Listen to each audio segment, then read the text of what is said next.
loan funding support and business development support to SMMEs who want to start, build, or grow their businesses to become competitive. I will be presenting our Q2 performance. Overall, as the Gauteng Enterprise Propeller, we have achieved 100% of our Q2 target. And also, in terms of our comparative analysis, we have been continuously improving over the past 3 years. So this year is our best year where we have achieved 100% during Q2. So we have been showing progressive improvement over the periods. In terms of our 4 programs, the performance, the program 1, which is administration, we have performed at 100% on all those key targets. Generally, those are the targets that contribute to our GOD targets, which is showing that the procurement support to women-owned businesses, procurement support to businesses owned by youth, procurement support to business owned by people with disabilities. And it also shows that we are paying our invoices within 15 days. The second program, we've also performed at 100%, which is our investment support. I think an important aspect to note under program 2 is that the close alignment between the commitment and also the actual disbursement that is showing the efficiency in terms of turning those approvals into actual funds or closing the projects and getting the money in the hands of the entrepreneurs to use for its intended purpose. And also, in terms of the grant support as well to SMMEs, as well, we've also performed and overachieved all those targets. I think the same trend as well is the same, that we are quite efficient in terms of ensuring that once we approve interventions, then that those projects are closed timely and the funds are able to be utilized for its intended purpose by SMMEs. And also, we also provide business development support to SMMEs in terms of program 3. We have also performed excellent in that particular area. As well, we've overachieved that particular target. And also in terms of our revenue enhancement, our collection rate, our target was at 15%. We have performed at 20%, translating to 29.3 million collections. At this point, we're also requested to show the support that we provide to the West Rand corridor. So as GEP, we have 2 access points within the West Rand. We've got the main office in Krugersdorp at Elof Street, and also we've got a satellite office in Mohlakeng. So in terms of our direct loan funding support to SMMEs in the West Rand, during this financial year, we have provided loan to the value of 4.2 million, and that was dispersed to 4 SMMEs located in Randfontein, Krugersdorp, Kagiso, and Muldersdrift.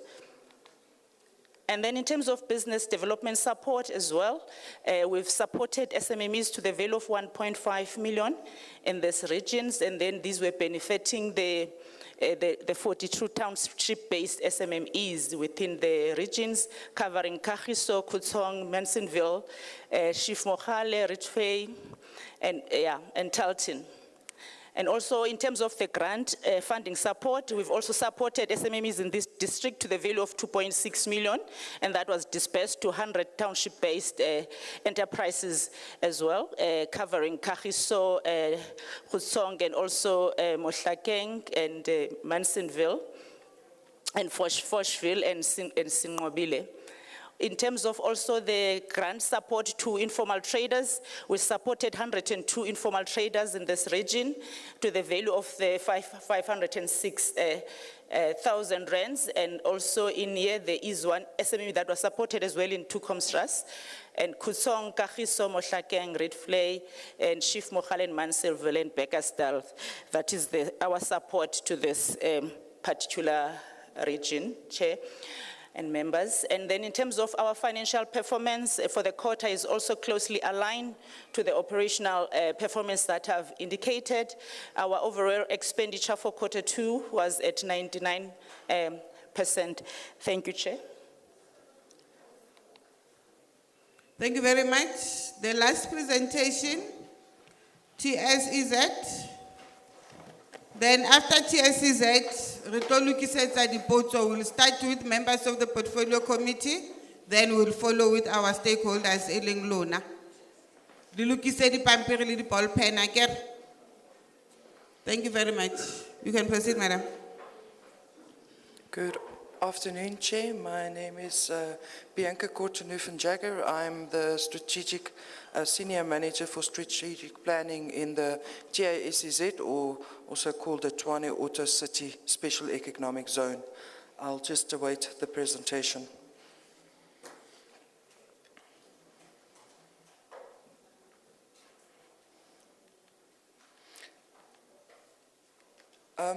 Maybe just a quick overview of the Tshwane Auto Special Economic Zone. We are the first SEZ that's funded by the three spheres of government, being the Department of Trade, Industry and Competition, the Gauteng Department of Economic Development, and also the City of Tshwane. Our key mandate is to develop enabling infrastructure within the Special Economic Zone to attract foreign direct investment and local investment to ultimately enhance jobs within the area of the City of Tshwane. Our offices, or our Special Economic Zone, is just located next to Ford in the City of Tshwane, where they make the Ford Rangers. So the suppliers that we've currently, that's investing, or the companies investing into the zone, is basically supplying components to Ford. That's ultimately, if you see the Rangers currently on the road, the Ford Rangers, those parts and the vehicles is basically manufactured next to our zone or within our zone. Why did government invest in this project? In 2020, Ford invested more than $1 billion, 16 billion rands, into development of the new Ford Ranger, and it needed more suppliers. So South Africa saw the need to bring in more infrastructure for them to support supply development, and also ultimately then creating jobs through the process. For the Tshwane Auto SEZ, the social compact is also important, as we're doing construction and also doing automotive supply development. We've signed social compacting with the surrounding communities there, where we make sure that we enhance the job creation and also ensure that we do local procurement from the communities within the City of Tshwane area as well. Just year to date, we were established in 2020 up to September, which is the end of Q2. Just in terms of the high level, government invested 3.9 billion rand in the investment into the infrastructure, and the private sector, the investors, invested another 5.6 billion rand, and on top of that, Ford Motor Company invested an additional 16 billion rand, and now from 23 to 25, they're investing another 5.2 billion rand into the project.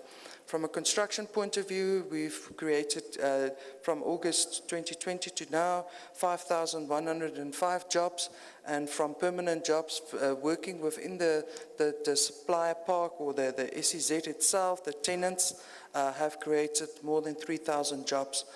From a SMME procurement spend, specifically on the construction, it's maybe not showing there, that's 1.7 billion rand that's been spent on SMMEs from a construction packages point of view. Then just for this Q2 that we are reporting on, we had 9 targets to achieve. We achieved 8 out of the 9 targets. There's 2 targets not achieved. Chair, we are not adjusting those targets. We know we could have adjusted it, but we're sure that by the end of the financial year, we will achieve those 2 targets. The targets that we have also achieved is the procurement of the day's turnaround time to pay invoices. Our target is 14, we're sitting on 10. We received a clean audit in Q2. The number of jobs created within this quarter for the automotive value chain, our target is 20, and we achieved 20. Year to date, we've achieved 40 jobs. Then in terms of individuals trained, our target was 300, and we are currently sitting at 445 jobs. In terms of temporal construction jobs, this is where we are lagging a bit behind, but Chair, as I noted, we are having mitigation actions in place to make sure that the construction is fast-tracked, and that we are having, that we will achieve the Q4 targets on this. Then in terms of the percentage SMME construction, we haven't started with the phase 2 construction, but as I said, that's linked to the jobs. So for this quarter, we haven't spent anything on the SMMEs, but we are now doing the award, so we will see a change in that target going forward. As we currently sit overall, we are sitting at 42, so we are sure that for this quarter, we'll achieve that. For the end of the year, we will achieve that target. Then also a number of SMMEs mentored within the construction value chain. We have a target of 15, and we've achieved 15 there. Then also permanent jobs created. Our target was 50, and we've achieved 72 for this quarter. And then Rand value investment, here we did overachieve the target. We have a new company that's interested in investing into the park. So we had a target of 400 million, and with this new investment that wasn't on the pipeline, we've actually achieved 1.3 billion Rand a pipeline investment for the park. Thank you, Chair. I'll leave it at that. Thank you very much. We are done with our presentations, the department and its entities. Now we're going to engagement with how many? 1, 2, 3, 4, 5, 6, 7 reports that we got. I'm going to give the opportunity to members of the portfolio committee. Then we are coming to you. I'm going to ask Member Letswalo to manage that part of coming to you so that you are able to get your views, your suggestions. There were complaints there and there about the presentations, so we will enter that space. But for now, I'm going to ask members of the committee to engage. Let us introduce ourselves again when we speak. Member Sharif, you are noted. Noted is gone. You want to speak, Member Ali? Member Ali is covered. Madam Mefro? Yes, goed. Baya dankie. Member Letswalo, covered? You okay. Then Member Ali, Member Sharif and Member Letswalo. Thank you very much. You can proceed. Thank you very much, Chair, and thank you to the department and entities for your presentations. Chair, just an observation around GGDA. I must say that it seems like every quarter the targets are not being met, and it's not that it's not being met by 1 or 2, it's quite a lot. I think 67% of your targets being met and 33% not being met in this quarter. Yes, it performed better than Q1, but it's still not good enough. So what are the mitigating factors that GGDA will be putting in place to ensure that more of these targets are reached? Chair, just a question to the department around the first presentation. It was reported that, and unfortunately I know MEC Maile had to leave, Chair, so I just wanted to find out, it was noted that there's a 500 billion Rand investment taking place, as said by the MEC, and I just wanted to check with the department, Mr. Nawa, if this is in the APP, or what will happen if it is not, because your APP has to be aligned with the political objectives of the MEC, and I just wanted to find out if it is within the APP. If not, how then will you align yourself with the political objectives? Thank you, Chair.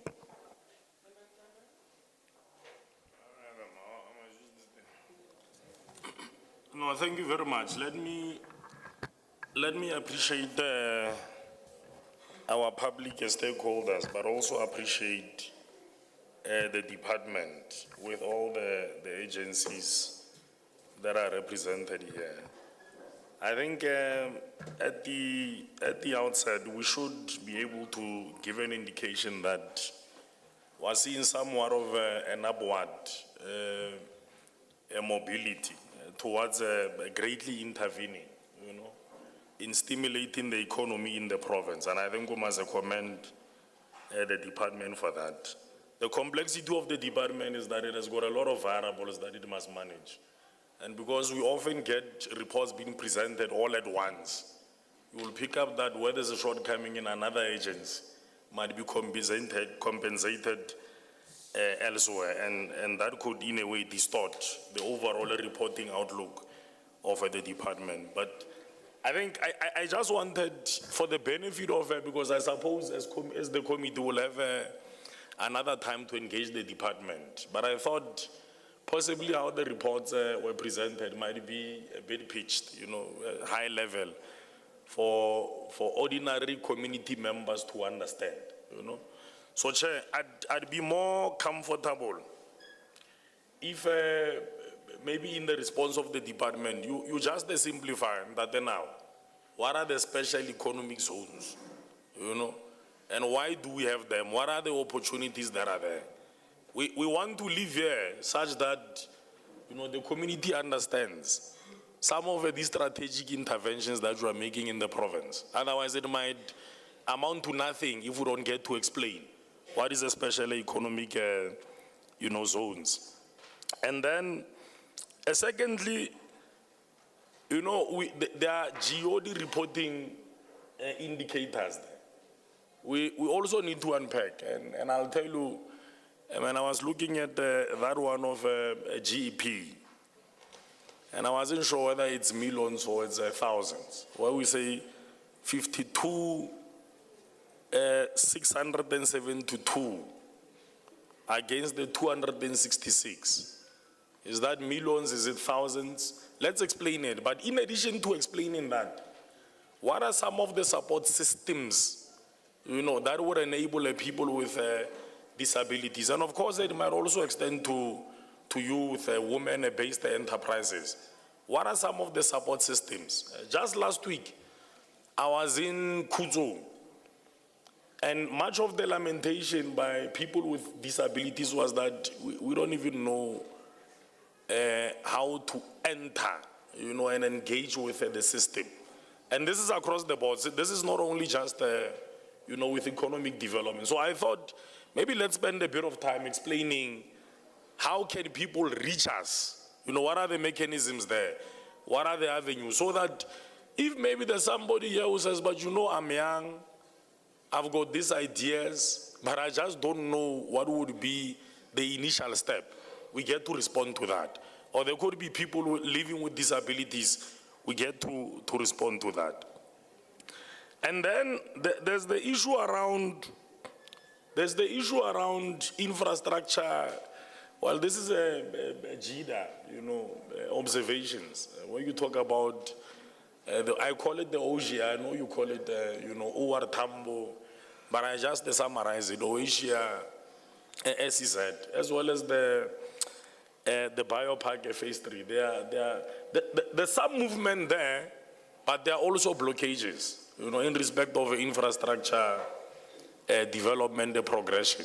So if we can explain that, what is the headline? Because if you don't explain it, society might believe that you control all the variables and the shortcomings, it's attributable to the department, whereas there are other manifestations. So I thought, explain it, you know.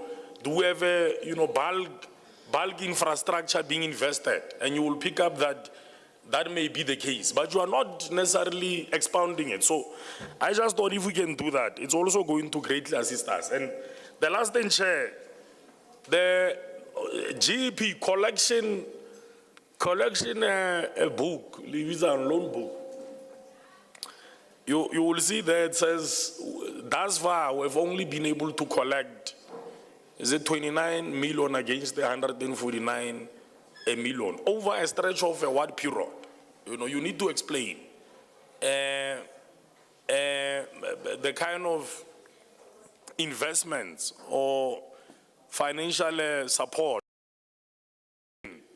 by the agency, when, and then what is the streamline or the timeline of collection, so that ordinary members can understand, or, hey, but we are having difficulty of having some of business enterprises retaining it, because those monies are very crucial.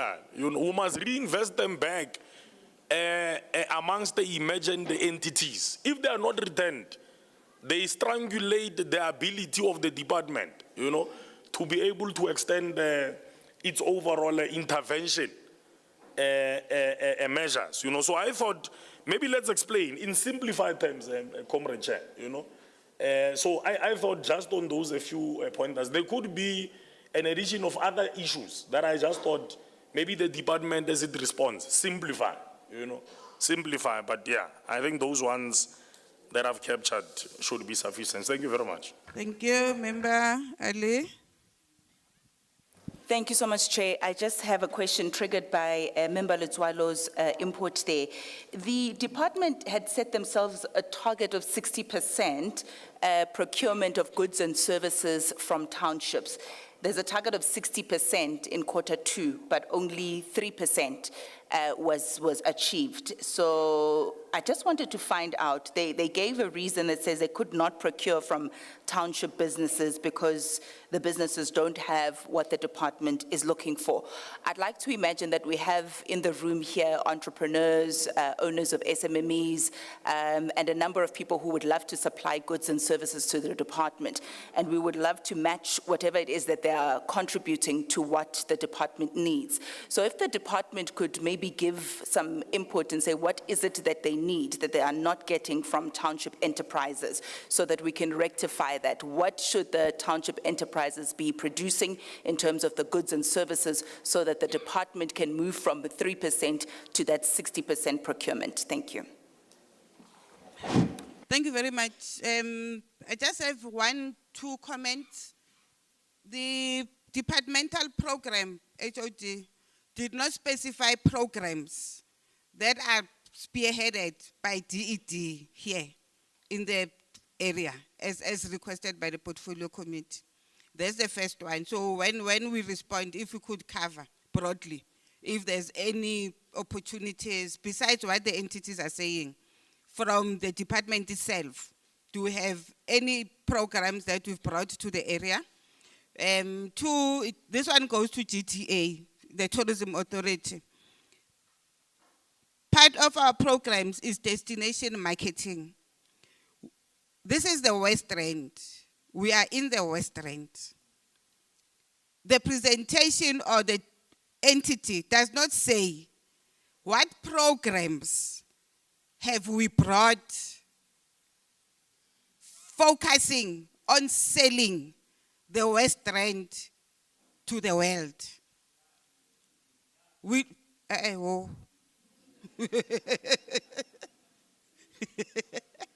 So, I want, when DTA speaks, they must say to us, and these communities that seem to be agreeing with me, what is it that we've done to say to tourists that get to OR Tambo Airport or Lanseria Airport? We actually have an area or a place called Mohali City, called West Rand, where Chief Mohali lived. And these are the areas of interest that you could find as you explore Gauteng province. Again, we are marketing destinations. We are selling the province to the world, to the visitors. So, more West Rand, do we bring them or not? And if we do, I see there's a breakdown on tourist spend. What is the tourist spend for West Rand if we do bring tourists to the site? So in the manner of presentation, HOG, I'm not sure if you have a roving mic. Guys, another one. Do you have, let's give to the department to respond to the questions of members. Then after that, we'll get to the community. HOG, you'll give guidance, ne? We start with the department, we follow, kanjalo kanjalo dunukeng. If there was no question, let us not attempt to answer for other people, ne? If there was no question for dunukeng, fitisa mic, including the community. All at once. Okay, members are suggesting that we open questions to everybody, including the community questions.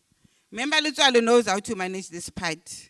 So I'm giving him this mic to manage the questions from all of you. Then after you've all asked questions, then the team from the MEC and the entities will start responding with the questions that was asked by honorable members of the portfolio committee. Then we'll cover everybody. Harina na kwetelle, ne? When you ask a question, don't preamble. Don't motivate. Ask on the point. Ne? So that you save enough. So thank you very much. And can you do that? No, thank you very much. Yeah, it's now your time, Mager. Residents of the West Rand and Toekomsrus. Africans are getting your opportunity. This is your opportunity. Geleentheid date. Mager, there is no geleentheid date. We are going to give you an opportunity. Mager. So, everybody must speak in any language that they want. Mager, in any language. So let's take hands. I'm going to start this side. You just raise your hand and then we'll give you a number. Again, we're going to take hands once. We're not going to have a second round because we don't want you to be motivated by what other people said. Again, so my brother, you're going to be number one. Again, and then you will be number two, my brother with glasses. Followed by my sister over there, you will be number three. Ne? And then there's a hand here, my brother, you will be number 4. 5 next to you, again. 6 at the back, my sister with the overall. You must remember your numbers. Ne? 6. 7, my brother with a purple shirt. 7. And then 8, my brother with a cream with glasses. You'll be number 8. Again. And then number 9, my brother with the bottle of water. My sister, are you not number 6 with the overall? Or you are number 6 again. Yeah. So when you will be number 10. Number 10. So we've got 10 hands again. Or there's an 11-1. Mama at the back, so there's 11 hands this side. So let's come to this side. I'm also starting from 1 so that we don't confuse ourselves. 1, my sister. 2, my brother. 3, 4, mama. 3. Number 3, I get. Mama ke number 4. We're now number 5, my brother. 6 wena. And then 7, commander. I get 7. So we've got 7 hands this side. I get about whole, we are not leaving out anybody. We are not excluding anybody. I get, yeah. So we've got 11 this side. And then 7 this side. Do we have people with disabilities in this room? Maybe they can't hear me. Where's the person who interprets? Are there people with disabilities? Or you can see it on the screen? Or you had raised your hand. All right, wonderful. So let's start with number 1. Because there's 18 of you. I want us to agree. Again. And the intention of why I'm saying we must agree is that we govern our meeting in a better way. We don't want our meeting to degenerate. We don't want anybody to accuse us or no, you are limiting us on time. Is 3 minutes sufficient? Can we agree on 3 minutes? Are we agreeable? Agreed? Agreed. Agreed. So nobody must accuse us when we say 3 minutes has lapsed. So you start first by introducing who you are, full name, again, where you come from, and then if you are in business, say, I'm in this business. If at some point you wrote to the department or any of its agencies, you did not find joy, let's not be general. Again, don't say, no, the department is not assisting us. You must say, in this month, this year, I reached out to this department. The department has since not responded to me. The person that I spoke to is this and that. Again, so that when we record there and we are seeking answers, there will be more specific responses. Yeah, Ujwala again. Thank you very much. So we'll start with number 1. Thank you. Chairperson, members of the portfolio committee, and the community at large. My name is Future Pito. I'm from Gauteng and Marafong City. Chair, I'm not sure if I should ask all my questions to all the departments at once. Do that, my brother. Okay, thank you. Firstly, for the first department, the Department of Development, Economic Development, my question here is, what is being done in making sure that the information gets to the target? Because the information might be there, but what is being done in making sure that the information gets to the target? This is concerning township suppliers supplying the department. And one other thing is, when are we in Marafong having a supplier day? As I can see on your website that you had that for Tshwane. We in Marafong only hear about these things on the news and on the newspapers. So that's my first question for the department. My second question goes to the Dinokeng project. You have reached your target for SMME development. That's a great thing. But what is also being done are there follow-ups in checking up on these SMMEs? Whether are they sustainable continuously in business? Because that's very important. We get assistance from the government, but then there will be a period of silence and it's financially crippling.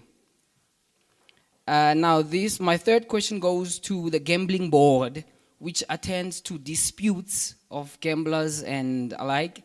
I didn't hear anything about counseling provided to gambling addicts. And I didn't hear anything about the support that is given to those affected by gambling addiction, which might be extended family members or so.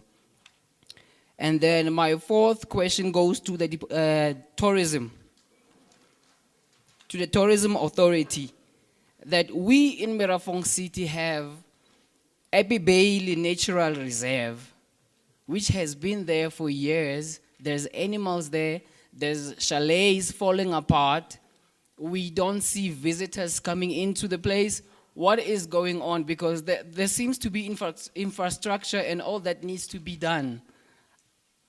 And all that can be used. So what is being done ka Abbey Bailey Natural Reserve? That's my fourth question. And then for my last question goes to GGDA. My question here goes to Mr. Mkhorosi. Having mentioned that the Innovation Hub has now stretched its arms to our township, there's Ekasi Labs. You've mentioned that there's Ekasi Lab in Gauteng, but I haven't seen any. So who is the business development officer there, if there's probably a Ekasi Lab? My concern here is that there would be strategies strategized in the legislature, but when you come to the ground, nothing has been done. So thank you, Chair. Those are my questions. 3 minutes on point. When you hear that thing, it means your time is up. Again, Let's take number 2.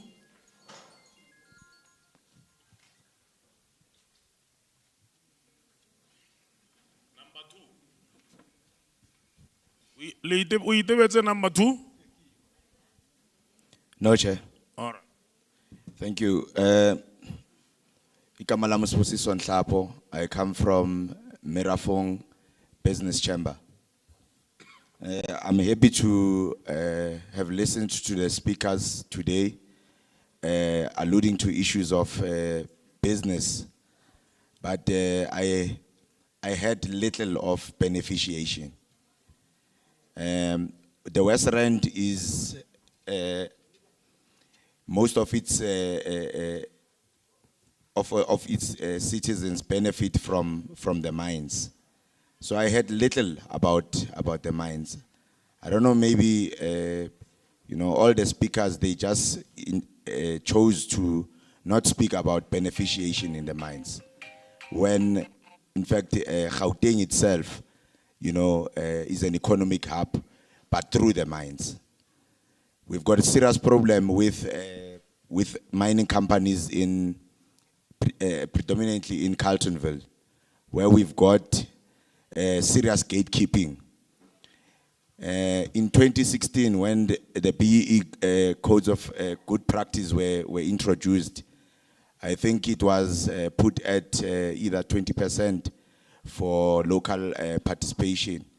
And it was a law that was passed that Kobas needs to actually transform and work with black companies through one way or the other. But to date, the status quo still remains, where we still have the non-transformed doing as they please. And there is no a whip or an office that actually calls them to order. They do their checks and balances, and then they just submit, and the Department of Minerals and Energy, they just approve their licenses, and well, the status quo still remains. There's another issue about the vendor system at the very same mines, which is a serious gatekeeping strategy, where mining companies require that SMMEs, after they register through a portal, which helps you with nothing, once you arrive, let's say at stage 9, then it says you need a vendor, you need a motivation for a vendor application. Now, only an operation can be able to give you that. Who do you know? Who will do that vendor motivation for you?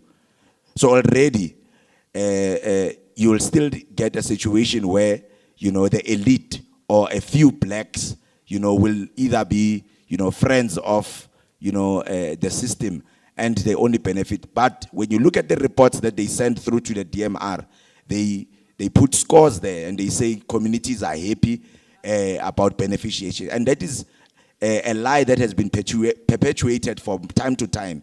And the Department of Local Economic Development, we're not too sure. In these presentations, we're not hearing anything about some of the problems that are happening in these mines.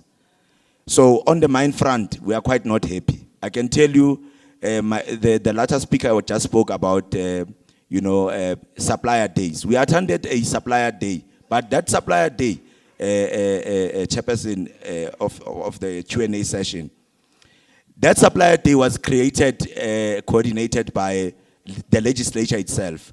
And we rose in that session, and we said, this session was called by the legislature, not the mining company. In fact, the mining company, saw it fit that they must hijack a legislature process, and they call it a harmony process, which is a supplier day, which was not. So now we still have got these serious problems, and they are recurring, and there is no one that is holding them accountable. I can tell you right now, they speak about millions that they have left in Merafong, and predominantly in Kutsong, where people are suffering, and we see nothing on the ground. All right. My last part is, that was on the mining front. The last part is this one. I just checked quickly here on Times Live. Yesterday we were sitting at the police station with a team there, and on the issue and the proclamation of the president when he spoke about the issue of these illegal, I call it illegal spaza shops. And from this, Yeah, I read Royal, my brother, I think it's captured. I give because if I allow you, other people will also say allow us. Yeah, but let's make sure Alright. that when we raise our issues, pretty please, let's be direct. Let's not overstretch, our input. Otherwise, the time will be against us. Number 3. Afternoon to everyone. Portfolio Committee, good afternoon. My name is Bessie Molebazi. I'm a resident of Mohlakeng, and I'm also a member of the Abahambe Civic Movement. And standing here, I'm also one of the informal vendors. My question, I'm not gonna say specifically, but I'm just gonna say them as they are. Their respective portfolios will answer according to the questions that I've aligned. The gambling board, we want to understand the communication for posts, as you say that there are posts, there are trainings that are happening. What line of communication are you using in order to reach out to the communities? Because I, for one, have not seen any advertisements. Or are you using a word of mouth? Number 2, there are currently gambling institutions that have been established around Rand West. Are they registered with your board, or are they operating on their own? Because if they are, then it means that we are allowing a risk to our citizens, because now they are going to become gambling addicts based on what we are seeing. And if they are registered with your board, are you aware that some of those institutions are run by foreign nationals? And what is your law saying about that? And number 3, the funding that is given to the informal vendors, I don't know. Maybe I'm in the wrong field of business.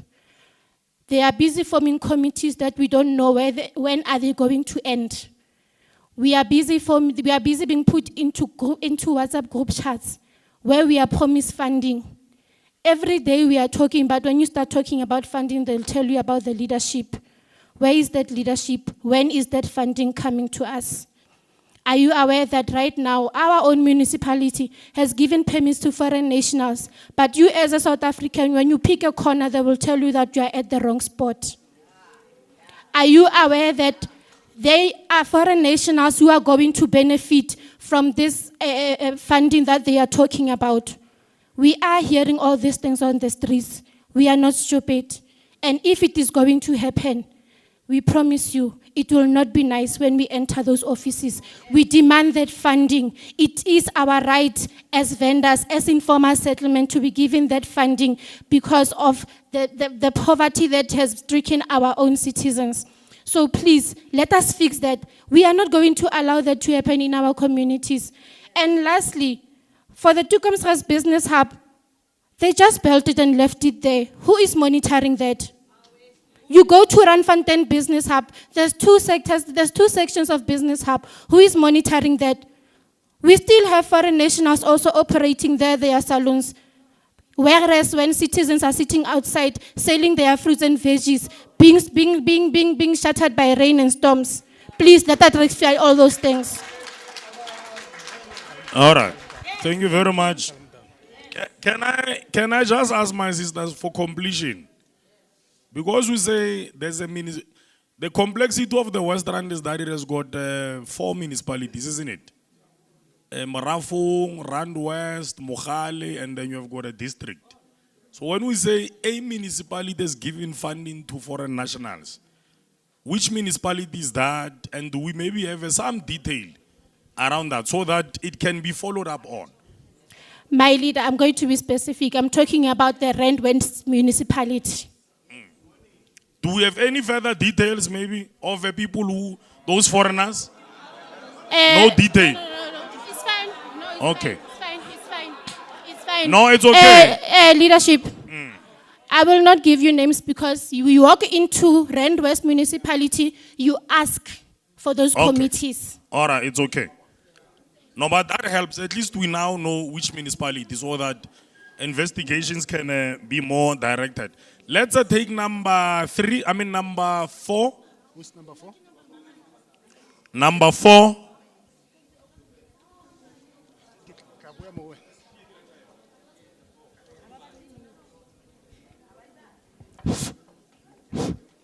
Thank you, Chair. My name is Wiseman from Rand West. Chair, although I'm partly covered by the previous speakers, but also I wanted to check out of the presentation, whether is it going to be possible for us to be given those documents? Please, Chair. You mean the reports, the presentations? Yes. Okay. Yeah, these reports are public consumption, so I'm sure they can be shared. Where's Melerato, Enika? If you can, let's try to find out how we can circulate. Ne? I know usually the department also uploads them in their website. So, yeah, we must encourage residents to also check the websites of the department as well. Let's take number 5. Okay, afternoon everyone. Afternoon portfolio commit. My concern too much is all about in minings. We're having a serious problem of minings here. Utsana vela. Eh? Oh, my name, sorry. I get a laola tamme. We get to be mme. Okay, sorry. Kenama. Again. My name is Kabelo Gift Mukasi. I'm from Hot 13 in Mutlageng. I'm a chairperson of Youth League. My concern is too much on minings. We're having a lot of minings here in West Rand, more especially here in Gauteng. But we lack of schools. We don't have schools of mining. There's only one school in Palm. There's school in Palm of mining. It's only one school.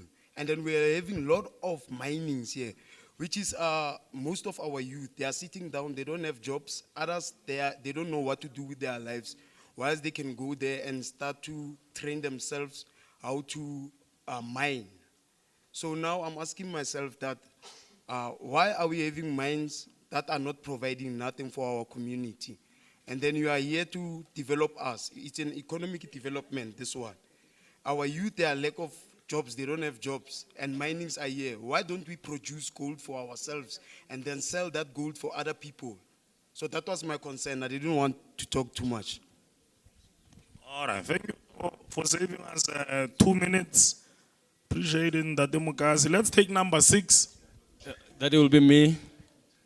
My name is Paul Mteto. I reside in Mutlageng in Ward 13. I would like to rubber stamp his point now that he just raised about the minings also. It's important. We shouldn't just overlook it. Why I'm saying that is because we have a lot of dilapidated mines here within our space here in our region. And they attract an influx of criminals from abroad. So what do we do in that case? I don't know. Mine will be, how about we turn this, especially as a Department of Tourism here within our space, how about we turn those mines, dilapidated mines, into tourism? Because why I'm saying that also, here in Mirafong, I mean here, within our space in West Rand, we have Mponeng mine, which is one of the deepest mine in the world.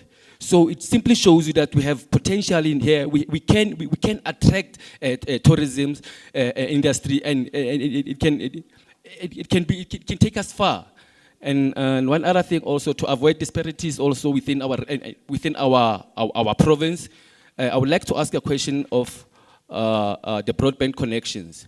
You spoke about the broadband connection, and then you said your target was 45 townships, and by far you've only reached 25 townships. I'm not sure, maybe I'm lost. Were you talking about us as a region, or were you talking about the province? If you're talking about the province, in West Rand, how many townships have you attended by far? Thank you. All right, thank you very much for saving us 1 minute 50 seconds. Let's take number 7. Supposedly number 6, however. Afternoon, everyone. Afternoon, Chair and Program Director. Toekomsrus Paul Johnston, residing in Toekomsrus, also a chairperson of a affiliated soccer team in the Hollywood's bed, Western District Men's Regional League, as well as a indoor chairperson for soccer in the community, as well as a businessman. However, I've got 3 questions here, Mr. Chair. Number 1, I would like to direct it to GAP. Number 1, the first question to GAP, I think it's Nozipo who was on the podium. The question is in regards to the grant funding supply. The grant funding supply. I heard Nozipo saying the 2.6 million was granted in terms of rent value. 2.6 million rent was granted to about 100 township-based businesses. And quite honestly, she did not mention out of that who, in terms of Toekomsrus, for example, there was 0 beneficiaries from there. However, is there a way that we can, in these KPIs, Mr. Chair, have a breakdown in terms of, for an example, what's the target for X community? Toekomsrus, what's the target for X community? Gauteng, for example, then we can see in terms of the measurement, was that achieved in terms of that funding? Because to be quite honest, we feel like neglected children in this community. However, let me proceed. Coming to the other one, the other question will be directed to the GGB, the gambling board. Now, in the gambling board's presentation, there was where the presentation spoke about the community sports combi. The court was supported in Toekomsrus through the sports development fund. That one, we are lost, or I'm lost. But if we're referring to the sports hub itself, and based on that, Mr. Chair, there was no rent value attached to that support. I don't know how do we come and give presentations with not an amount of rent value. So she's saying the community sports combi court was supported in Toekomsrus. Supported in what format? I don't know. In monetary value or whatever. However, the situation in Toekomsrus currently in terms of sports is dire. We all know that because of the fact that since that, whoever interventions was made with the rehabilitation or whatever revamp, suppose in inverted commas, revamp of the stadium, which is now standing there as a white elephant for the last 10 years. Let me not go into that one. So I would like to know, in regards to that, what was given to the sports hub? Because currently, as we speak, Sunday, we had to forfeit 3 points because of the fact of lack of transportation for this regional league games that we had to go in honor in Kagiso. That's how dire the situation is here. And we've got people saying that they've given funding to the sports hub or the sports combi. Where is that money, if there is money that was given there? And the other one is, I heard also there was a presentation about the stadium in Gauteng. I don't know from, is this presentation based on Q2 or this 2024, where they're saying that they've revamped that stadium? Allow me to say to you, that stadium is standing as we speak. We are allocated to play league games in that facility. 2 weeks ago, that stadium had to be locked down for the fact that it is not conducive for playing purposes. So how we come here and say that there was money given for poor Isentweleng, may his soul rest in peace. Let's summarize it. So please, so I would like to understand, how is it then for people to come and present about these 2 elephants? I mean, the one sports hub in Toekomsrus, the one that site in Gauteng, but there's really, the reality of the facts does not line up. All right. Thank you very much. So you were number 7, isn't it? Yes, sir. Let's go to number 8.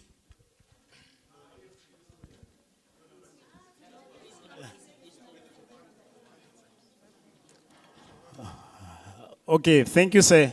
Thank you, Chair. My name is Eric Babupi. I'm from Matlake. All the wards. I'm a leader of the society, not of a certain whatever. So my question, I would like the Gauteng economic development to answer with immediate effect, because of the next question, I want to be clear about it. So since the president on the 15th, he announced that all the spaza shop, they've got 21 days to register their spaza shop. I just want to ask from Gauteng Economic Development that on that 21 days, is Mr. President also including the Sundays and the Saturdays, of which is weekend? Did he include those 2 days, or it's excluded? I want to know before I can get to the next question. Can the leadership there answer that question? Nor Lewil and Eric, man. I can again or as a leader of all the wards. You will have many issues, but it's okay if it's only one, it's okay. Okay. Oh, you are not done. Yeah, no, the last question. Oh, no, it's okay, it's okay. Yes. Okay. The last question is this. All the people, because of we have already sent people to go and register their CCs. I just want to know, because of the president gave us 21 days to register the spaza shops. So how long is the government going to afford us that loan so that we can start our spaza shops? How long is it going to take? Because of the president gave us 21 days. Maybe we put an application today, it will take close to 3 months so that it must be approved. So I just want to know how long is the loan from the government is going to take us, all of us people who wants to start a business in all the spaza shops, that the foreigners, they know very well that they must be gone as of yesterday. Okay, that Eric you were alone. The department will respond to that. Let's take number 9. Siyabulela kakhulu osesihlalweni. Igama nguntsikelelo ngokuhlwa from Kutsong eMerafong. Uthe singathetha ngelwimi zethu so ngicinga ukuthi nikhululekile ukuthi ningathetha. Sebethethe kakhulu ke ngeissues zaseMerafong andifuna umosha xesha lakho sihlalo. Ndizawuthetha nje ngeissue eziyi-2. Eyokuqala iissue ibe phaya kwinantsika kwi-tourism authority. Njengoba sekuraiswe i-issue ye-Abbeyvale ne-issue yendawo next to Abbeyvale njengesite ene-potential ye-tourism, ingaba singakwazi na ukuthi siyiMerafong sifumane mhlawumbe i-satellite office ye-LED so that sibe kufitshane nezi zinto ngoba ingathi sikude nezi zinto. That is question number 1 okanye isiphakamiso sokuqala. Esesibini isiphakamiso bengicela ubuza ukuthi njengoba kwenziwe i-presentation nge-economic development, iKutsong has been mentioned only twice. Nakhona i-mentionwa kwi-Gauteng enterprise propeller. Ingaba iKutsong ayinayo na okanye iMerafong ayinayo na i-potential efana nezi area ezimentionweyo apha eWest Rand, so that nayo ikwazi ukuthi participate kwi-economy, particularly i-township economy, ngoba i-township economy ifile njengoba lo tata ethetha ngeziphaza ifile sonke siyayazi loo nto leyo. So what is it that the Gauteng development, economic development has in plan? Because iMerafong it's a mining area, okanye mining, it's surrounded by the mining industry. Xa ziphela ezi mine, what is the plan of the Gauteng economic development to make sure that they sustain economy ye township yaseMerafong nase-West Rand? Ndiyabulela. Thank you very much. Let's take number 10. Afternoon, leadership. I'm Dora Nicholson from Ward 20, resident of Toekomsrus. I had 3 questions, but 2 were covered by the latter speakers. The latter speaker number 2 and the latter speaker number 3. The one that I'm having currently is for GAP. I want to know from GAP, when will funds be available for SMMEs? Because we knock each and every door, maybe 2 or 3 times a year. There's no funds. I rest.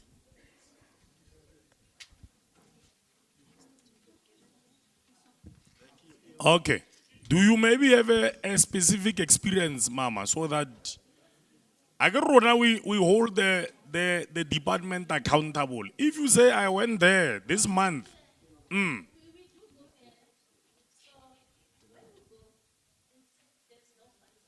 please give her the mic. I wanted to explain to us when was the last time she went.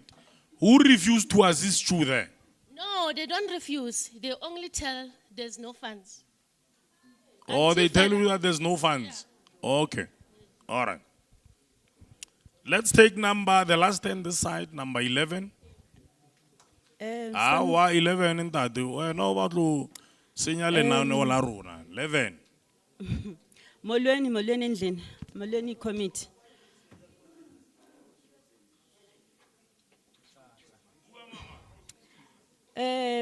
I've got two issues. First of all, ndive kuthethwa nge-bioeconomy. In West Rand, there is so much waste. I attended a meeting sort of like this one, a Reef Hotel 2 years ago.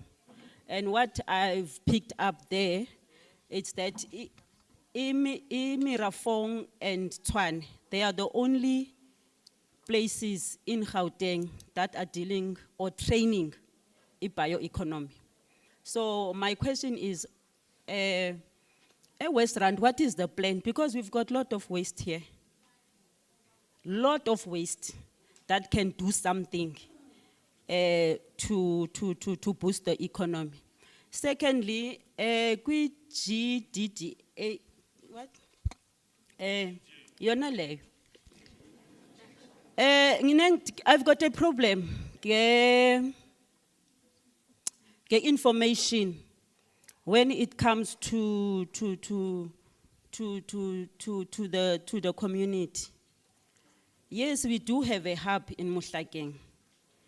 And I will say, the hub, the information is being given to the councillors, but it's not only for this department. I think the entire Gauteng government's got a problem of sending information to the councillors. And where these councillors are keeping the information for their people, and it doesn't go to the entire society. And that is why we are having this high rate of unemployment. Because some of the things, they are kept in corners, they are set in the public in certain places, but they don't reach the entire community. And that will create the problem of job creation because people didn't get the information. Now the hub, why I'm saying this, there is a program that is going on there currently. How did the information came to the community? It was because of the person who's working there asking, why are there no people that are coming from my area? No, we've given the information to the councillor to spread it to the ward. It didn't happen like that. So, and I've got another problem as e-government, as a South Africa, Yongenj, from national up to. Nkalubuz, I am growing old. I cannot go back in Dibena 15 and start all over again to be 35 or 29. It cannot happen. And I've got the capability of doing 1, 2, 3. Now the training that are coming is for 35. So where do I fit in? Because at the same time, the government doesn't give me a grant, and I've got hands. And as currently as I'm standing here, I'm a farmer. I'm a farmer that asked for Rand West municipality to give me land. They asked me to write 2 letters at LED. They lost them. They asked me to write another one. I said, no, I'm not going to do that. So, Rand West here in Randfontein, this is a farming area. It is a farming area. That bioeconomy fits here because there is land here. So, and even if you request this land or ikamasipala, hey, uzawuthatha usiwe in Canada, coming back to Cape Town, back to Epitori and stuff like that. Okay. Can you please help us as farmers, as young farmers? They are young farmers and our children are out there. We want to plant, we want to do livestock farming. There is no land for us. Thank you. Okay, please thank do you very something much. about that. Thank you very much. I'm told there's a gentleman that we skipped this side because one of you sneaked in again. So we're going to give the gentleman a chance and then we'll move on to the left. Thank you, Chair. My name is Busiso Kumalo. I'm from Randwest City Municipality in Zirbekom. Chair, so far, anginawo ama question. Ngina suggestion nje ukuthi ngini assist. Although ungidlalise i-rough game, manje sengi emotional angisezukhuluma into engizoyikhuluma because angifuni ukuthi if ngizokhuluma ngiphazamiswe. Chair, this presentation was not meant for us and it is too much technical for us. So mina ngizibone ngazuthi thina we are here just to rubber stamp something that we don't know. That is the first thing. Secondly, Chair, next time when a portfolio committee comes, here we are in a mining area, you must please call DMRE so that they can come and account because all the mines, they are accounting from good DMRE. And then those mining houses, they've got business hubs. They must come here and tell us ukuthi, on their database how many youth, young people, or people living with a disability have been benefited because it's where the problem starts. Then ngize kwi GEP. GEP agency in a satellite office in Randfontein. Comrade Sbaningi. Ake kube khona i-office in Western area, makube khona i-office in Carltonville. Why am I saying that? Because around those towns, there are some locations of which ukusuka le Carltonville uze lapha just for you guys, it's expensive and nina, you don't refund abantu. Then okokugcina neche i-comment yokugcina lastly. You cannot speak about township economy while your house is in order, while your house is not in order. Start by cleaning our township first so that we can be able to speak about this economy because right now, siyadlala lapha che, we are just wasting our time. Ngoba ikasi lingcolile. Kunabantu esingabazi laphana, they are operating all these businesses, including Nelikwa. Yonke into ngeyabo. And umthetho wase South Africa says, when you are a foreigner, you must have 5 million to start a business. So that simply means bonke banama 5 million thina sinalutho. So you as government, what are you saying about us, poor of the poorest? Thank you.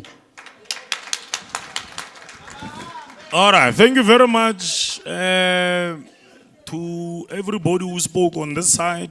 We now go to the left. I get it. We are identified 7 speakers. You remember your numbers, I get it? Yeah, because we don't want any confusion. Can we start with number 1?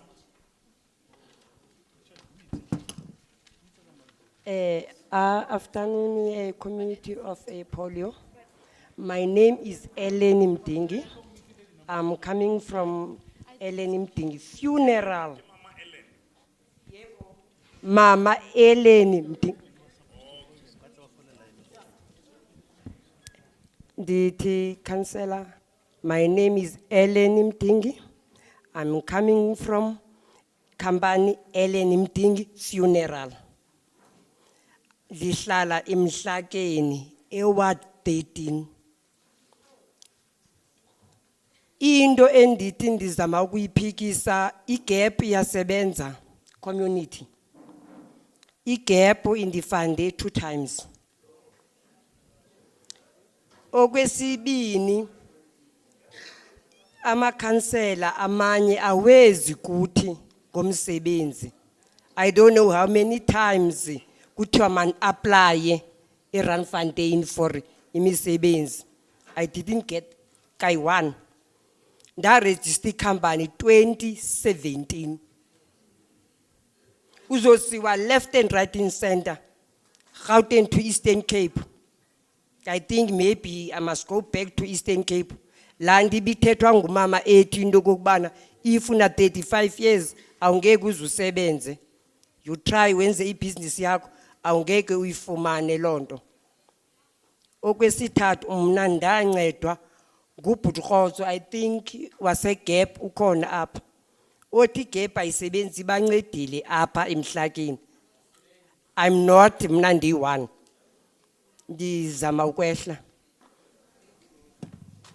All right. There's a positive story. Let's take number 2. Kaleboga badula ditulo. Ke nna William Seramenawa. Ke tswa ko Motlhakeng ko Ward 15.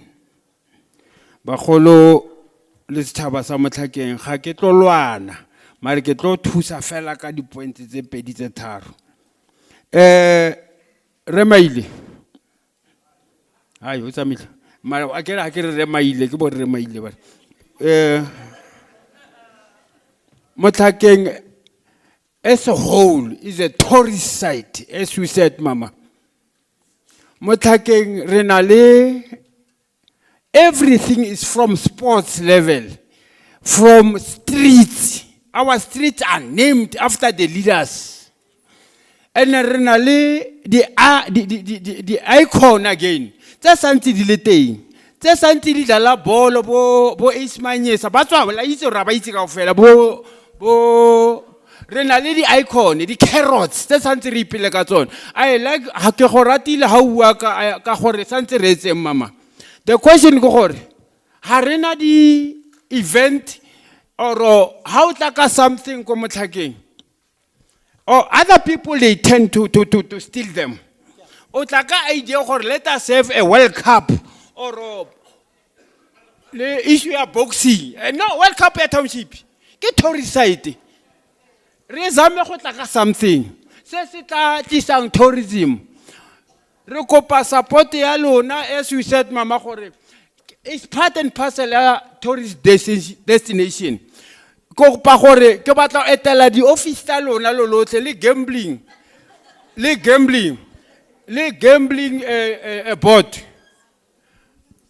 Issue ya gore o sponsor fela sport sa bolo. Le sponsor stadium, a se fela stadium sa bolo. Gona le all sports in Motlhakeng. Mara ha re na le any center ya sports. Ko pare blelle grema ile leadership gore a tlo blella Randfontein. A fane ka di lente. A gona gore re tla ilo batla mosebetsi ro rotlhe. A fane ka di lente re tsa agriculture. Somebody speaks about it. Ke go pala mlele gore a tlo blella leadership because nkare ba gona le o mo mo buile nnete mele gore gona le di applications tse di editsweng. And then re tla be re time ya fela. A time fela re tla be re kry le bone gape ba unang di time tseo. Ba unang di lente tse go di farm tseo. Tse di ba re promisitseng rona tsone. Re kopa fela intervention ya province in this township, in this town. Another thing e ke batlang go e are go fetsa ka yona buti.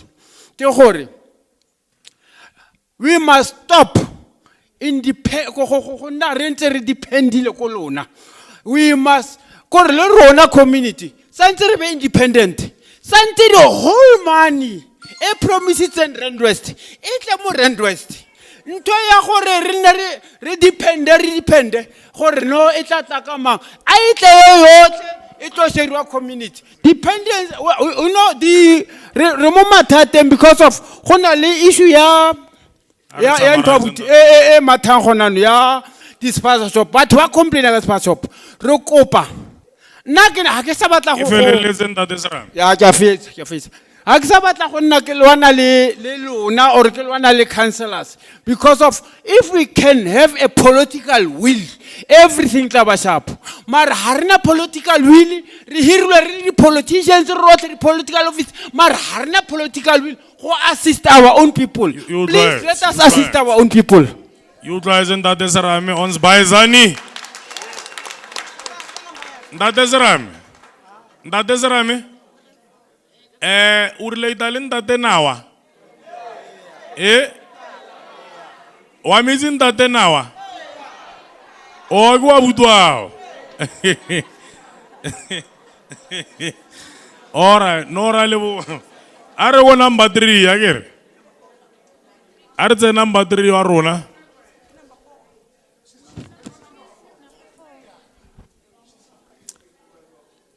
Yeah, good afternoon, Chair and the community. My first question. Okay. Let's start My with the name is Victor. I represent, I'm from Motlhakeng. I represent Ward 19 and 18. I would like to first ask the question of the invitation of SSMEs. It was mentioned that the first quarter there was progress coming to the second quarter. So in that way, initially, the small business, we've got a problem whereby we have to make serious growth, whereby regarding everybody, no matter the age, but concerning with the youth, some they try to make means of starting business, but there's no assistance in our municipalities. So I would like to know that there's the legislature, because of our youth is struggling and some other people are struggling in terms of growth of businesses, because of initially they don't want to depend on the government.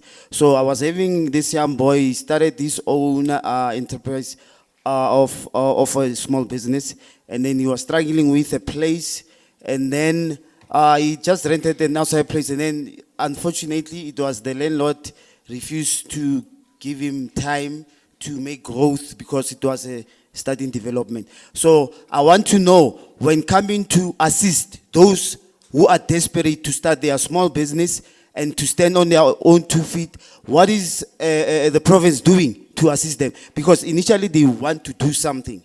They want to start somewhere, but they don't get the information which is kept in our civic in the municipalities, because it's matters of favors.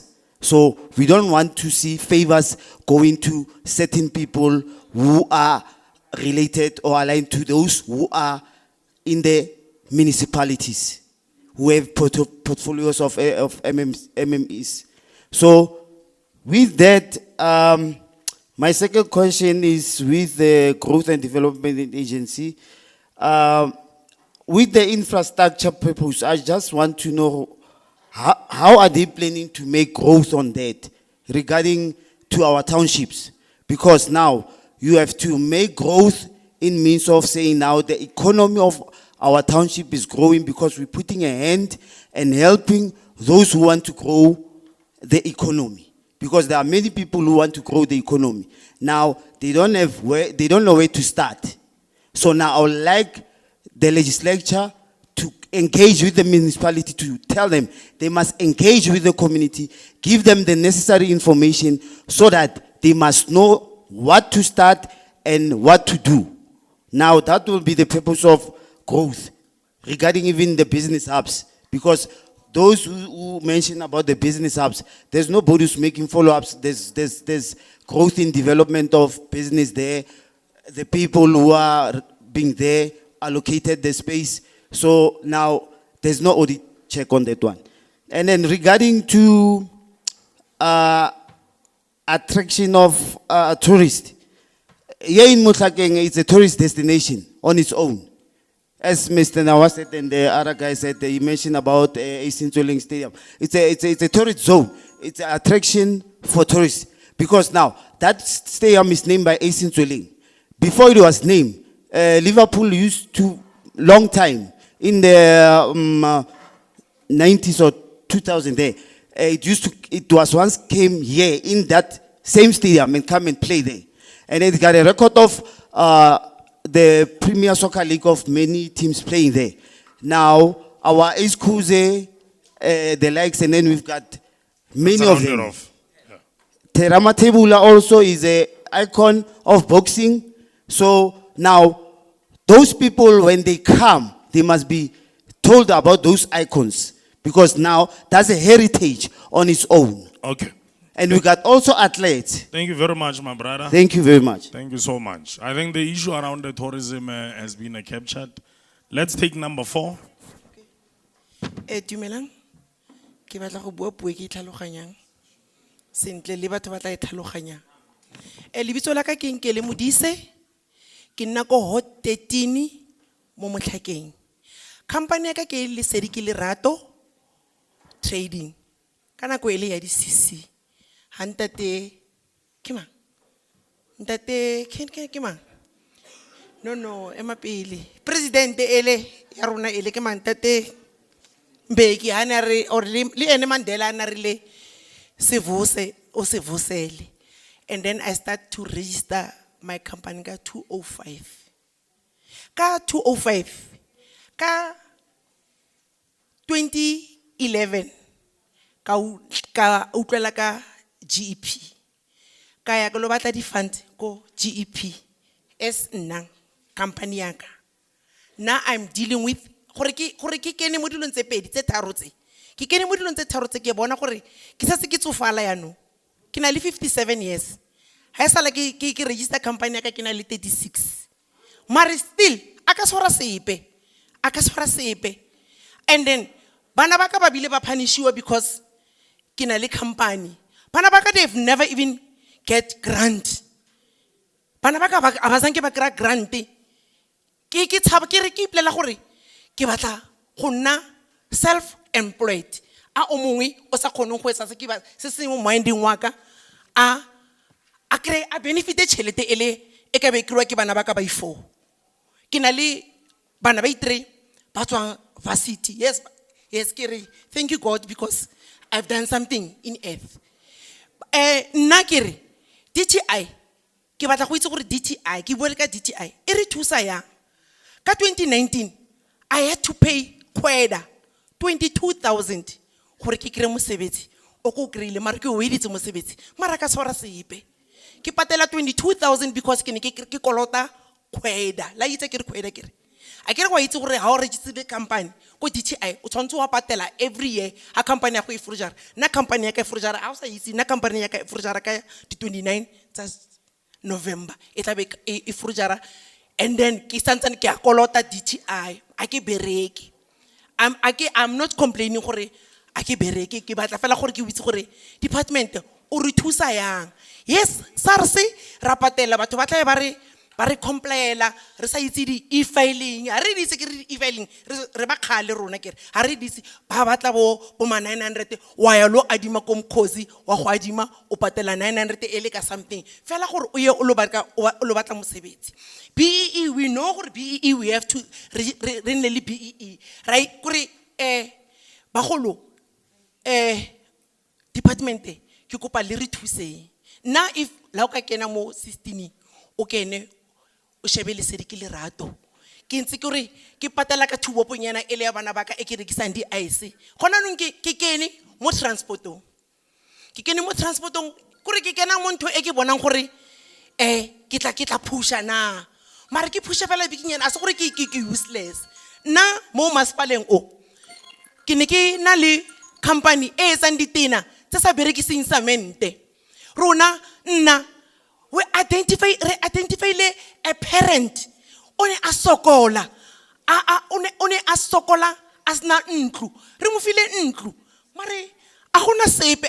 It's not to say gore ke re kopa gore ba re employed gore ba re be ko dimo gore mara hane e le motho mong ane a agile ntlu e ko rangaka 4539 e dula batho e dula family. So re kopa gore really thusa gona dilo tse re dietsang rona.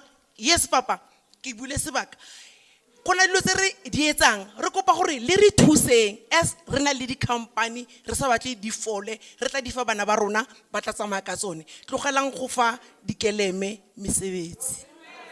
No, you try it, mom. Are it number 5? Afternoon, Chair.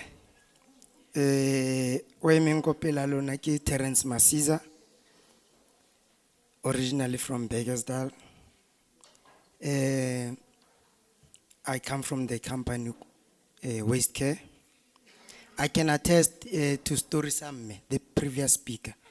My company was registered in 2016 after the retrenchment yako South Deep. Since 2016, I've never received any funding from GEP. I'm no longer youth. I've participated in all the agencies. So my question to GEP, how long or what is your criteria you're using for fund allocation? I went back and forth, Ilov Street, Krugersdorp, and I was assisted by Ritumeti Fikizolo this year on February the 1st. That lady, she said my reference was lost, so she started a new one. reference 111437. And unfortunately, they said the funds were closed, the financial year. I went back 5 June, same story, assisted by the same lady, because of when I come to Mohlakeng, it's not user-friendly. There's a lot of red tapes. My second question, since national health has declared asbestos as a crisis, what is GP and the department? What are you doing to assist us in registering for asbestos removal and compliance? Thank you. All right, Norale Willenda de Masiza. Let's take number 6. Thanks, Chair, and the committee. Good afternoon, everybody. Sapele a re lebohe Modimo a re tsositse tsatsing lena. Because a re itsosa ke re. My name is Vus Rampai from Mohlakeng, Ward 13. I've got 4 different questions to certain portfolios. The first one is based to Mr. Zwane wa DCHWHS. I hear that you are talking about the eradication of illegal gambling, whereby the law enforcement inspectors, they need to be beefed up. But my question is about those vacancies. Does all the regions knows about it? That was my first question. My second question, most of the speakers, they talked about the relevancy of tourism around the West Rand area as well as Mohlakeng. So from what I've observed, especially when coming to tourism, the PRASA is busy trying to ilukise taba tsa the railway transport. But our elderly and our disability people, when you go to most of the railway stations, they don't have access. It's only one station around Gauteng province. Ekebona inale access ya disability people and our elders, of which is Tenebu in Pretoria. My third question to the GDE. I hear you talking about the admin procurement of the people with disability, the women and the youth. My question to Ms. Nozipo will be, do you've got a data of all the beneficiaries? My last question will be to the TSEZ. I saw on your slide that you mentioned the 4th manufacturers, which is based in Waterloo. So, as Gauteng, we've got 5 regions. Kebonok Aretswane is the one that is more preferable than any other regions, because it's Waterloo with the 4th and is Roslyn with BMW. What about all the other regions? As you're talking about job creation, of which you said there will be job opportunities with the construction of 5.1. Thank you, Chair. Let's take number 7.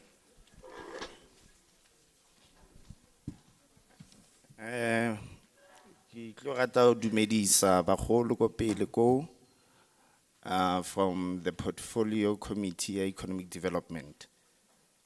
Ke dumedise gape le bo commander Mone. Nna ka lebitso ke Lerato Rampete. Ke tswa ko Mogale City Ward 19. Ke representa Umkhonto weSizwe Party le alliance partner ya MK, which is Progressive Civics Congress.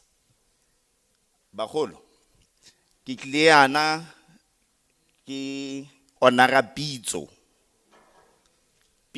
by our portfolio committee in economic development. I must say I was very much reluctant to come here today because ke khathetse ke di politicians tse leng gore they are taking us for fools, pretending to love us when they don't love us. A se go a ke na malebogo bagolo. Ke tlo simolla fela. Wa itse ha o le motho o tshwanetse o itlhomphe. And so se jang ke sone se leng gore it will be a depiction ya gore o inka serious ho fair. Now the question is, does our department or whatever the portfolio committee on economic development take us seriously by feeding us food that we don't know le go ba so sile ka chances sa etswa go ma Pakistani? We are expected to eat this food. It's in a little label. The juice itself does not have a label. Ya gore e tswa ko kae. So I must say to you, people must be honest. Ba be le nnete. Our leaders must be honest and tell us gore ba re tlhoitseng se skana-kana re le batho ba bantsho. Why do they love foreign nationals so much to our expense? Foreign nationals are not paying tax in this country. Marona, the natives of this land, are expected to pay tax. Even the sitting head of state, Ramaphosa, you will never get him arrested for those undeclared foreign exchange currency and those dollars. You will never be arrested. So I'm saying here, commanders, please let these tick box exercises by our portfolio committees, I think we must stop entertaining this nonsense. If people are serious, to change our livelihoods, they must bring the likes of SARS here. This is the precinct of the legislature. Yes. Kopano ya parliament. So manzo a tshwana le bo nonsense o ka rarwana. A se manzo a tlhokalang. Re ka nna ra criticize no problem. Mara kere mo tlhompong tshwantse re choose le manzo a ra berekisang. Akere. Ke ona fela I withdraw, Chair. Commander's morning. So I must say for South African Revenue Services, it's at the backbone of the economy. And if our portfolio committee was serious about changing our plight as Africans, they would have made sure SARS emo today. It was supposed to be here, eri route obone babele a committee, it teaches us as businessmen and women, as aspiring entrepreneurs, on how to structure our tax affairs so that we pay the least tax. Because it is law, it is common law for every citizen of this country has a right to construct his tax manners in such a manner he pays the least tax. Ma Pakistani ba re bontsha bo betere how it's done. They come ka ticket ya go the asylum seekers. So, I'm saying, for this government to take us seriously, we must go on a tax protest. None of us must pay tax until these foreign nationals are also made to pay tax. Okay, Commander's morning. Honale mama who have just been told was part of the 11th side. So it means on this side, honale batho ba bedi ba Lawrence ile ba etsa bonwenwe. A ke re na gongwe le na lo accuse batho ore golomente na le bonwenwe. Mara le rona re le setšhaba ra alawile batho ba etse bonwenwe. 2 people. And as a result, mama o nnile affected. To kae mama mole? Okay. O utswile. Bona bile mme wa modimo o ngadile because bo ntate ba bedi ba ditse bonwenwe. Mare it's okay I lor mama na se tsatswile akere. So that concludes all the inputs, questioning time, comments time. Modula Stulo, I'm going to hand back to you. Thank you very much. Thank you very much, Honorable Letswalo. We really appreciate your questions, your criticism, and the inputs that you've done, including appreciating good work and support that we've gotten. And Nana, can you ask Tabo to come here? I want to ask him a question. I want us to respond to Commander there with facts. The portfolio committee, I just want to clarify two things. The portfolio committee is a committee of, it comprises different members from different political parties. Hari dutse mo kaofela rona. And I'm going to reintroduce the committee, Commander, so that when you leave here, you understand which parties are here. I said when I spoke earlier on, my name is Matshidiso Mfikwe. I am a representative of the African National Congress, ANC, in the legislature. This is Honorable Ngubeni. He represents Action SA in the legislature. This is Member Ali. She represents BOSA in the legislature. This is Member Dilebo, Commander Mushebe. Mushebe Sisi ngwanesu. He represents MK in the legislature. Alimboni. Kintate Dilebo o. Yes. Who represents the MK party in the legislature. And he represents you so well, Commander, that he participates in the work of this committee. Proper. There is Member Sharif. She represents the DA in the legislature. You don't know, you want to see her? Oh, the TVs are obscuring them. This is Member Evans. She represents on Baizani. She represents on Baizani, the PA. That is Member Ezra Litswalo, represents the African National Congress as well. That is Member Kunene, represents the African National Congress as well. So your members, we also have the freedom fighters. Balofila, barifila apology rabatli. So the committees, the legislature, not just this one, all 10 legislature portfolio committees have this representation. So now we have been given a task to be members of this committee. Other 9 committees have different members from all these parties that are here. Both member Evans would double in some of the committees because I get on Baizani, on head ni khulot nomers. I get. So member Ali also doubles. But all your portfolio committees, they have political representation as we are here. So be safe that from your different political parties, your views are carried in all portfolio committees. Number 2, what I want to clarify. Part of our mandate is to source out catering and other services from local businesses. That is what I wanted to clarify. The food that we gave, where did we procure? Because it is the spirit of the legislature to empower SMMEs when we come to the areas. So we will confirm with the team where did they procure the snacks that we gave you, so that we live through to the fact that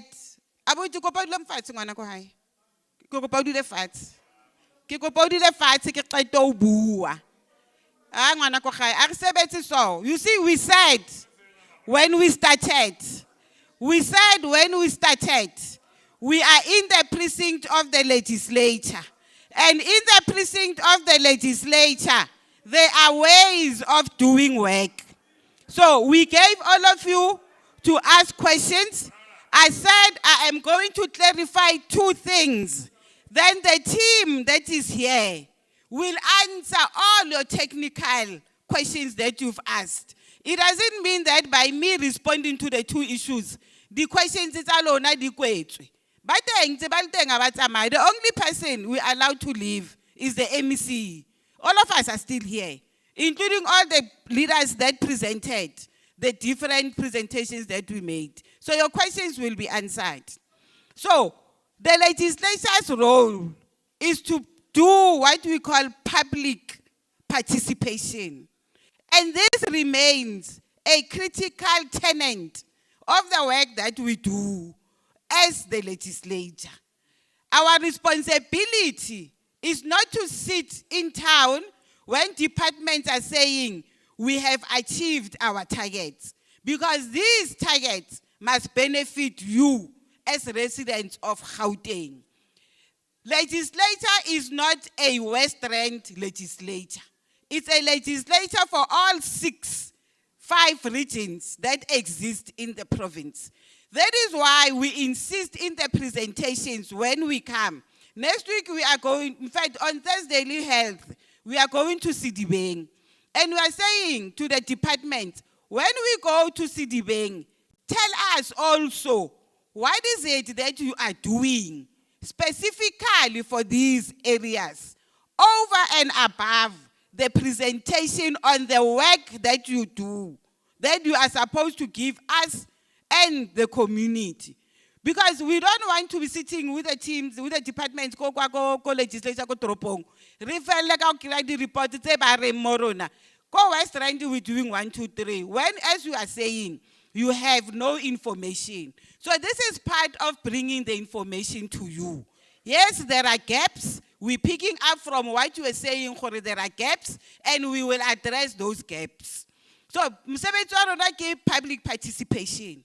That our 90% of our work should be done with you in your communities. Not us calling you to come to town, but us coming to you. So that is our work. In the morning, when we started the meeting, we explained why we are here. And we said, the purpose of this meeting is for the department to tell us, the committee, and you, our most important stakeholders, the work that they are doing. On top of the work that they are doing, they must zoom into the work that they are doing for the benefit of the communities of West Rand. That is why you saw in some of the presentations, they were talking about their targets, but if I report the scorecard, it's about. Those targets do not necessarily speak to the West Rand, but could speak to Soweto, could speak to Ekurhuleni, could speak to Tembisa, could speak to Tshwane itself. But above that, this is what we are doing with a bias to West Rand. So the purpose, that is the purpose of this meeting, Commander. So we couldn't bring SARS here because SARS does not report to us. But we're taking as Mofago to National Department of Finance or go West Rand, because they want to engage with SARS. There was a DTI question. DTI does not report to us. We don't have it in the province. It's a national department. Why do we live here? We go to the minister responsible for DTI and say, oh, sorry. Community go West Rand. DTI. So we request that you take DTI to West Rand. That is why I'm saying some of your suggestions are empowering to us. Some of them are above us as we are the province. They are national in nature. But we are going to ask the chair of the committee to write to the MEC, onward to the ministers, on the issues that you're asking us to bring to you.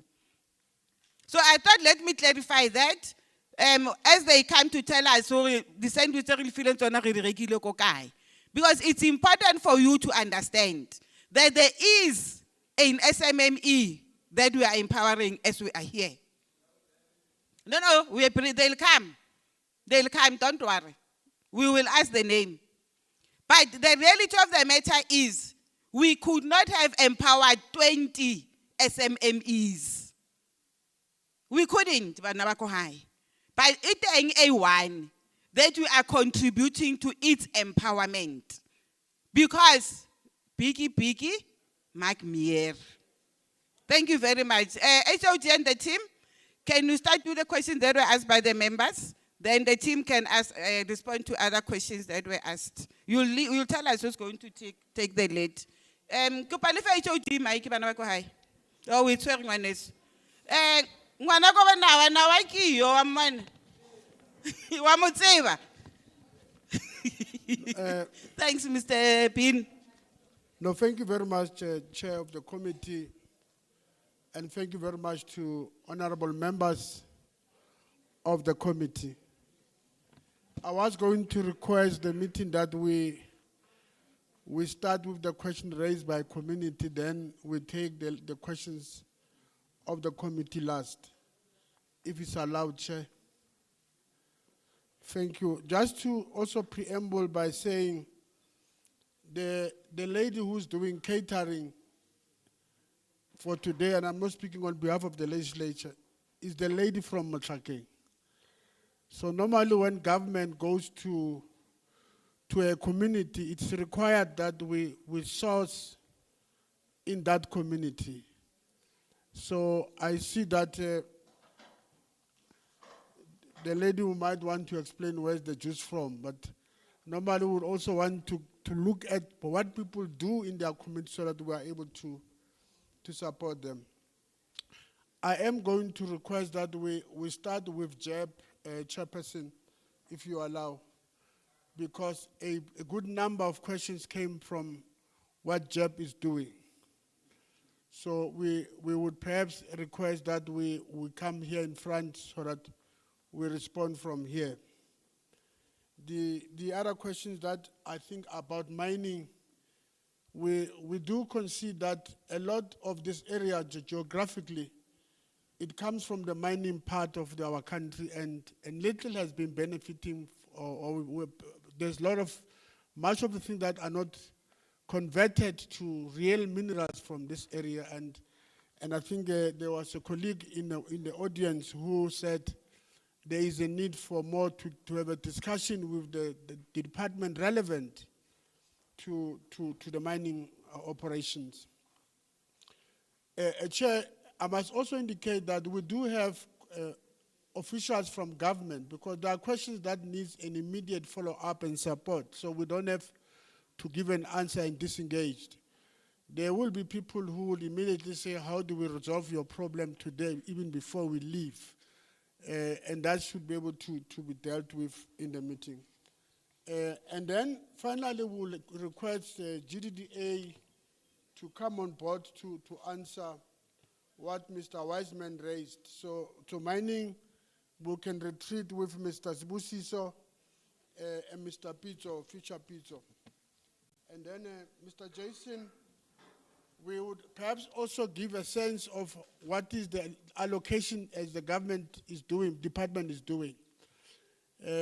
I thought what the honorable member raised, that we should explain what is this thing called special economic zones, and not in a very difficult language. When we were growing up in this area, there used to be a place just up here called Kodifemeng. I'm sure colleagues would remember. There used to be Arenda Textile.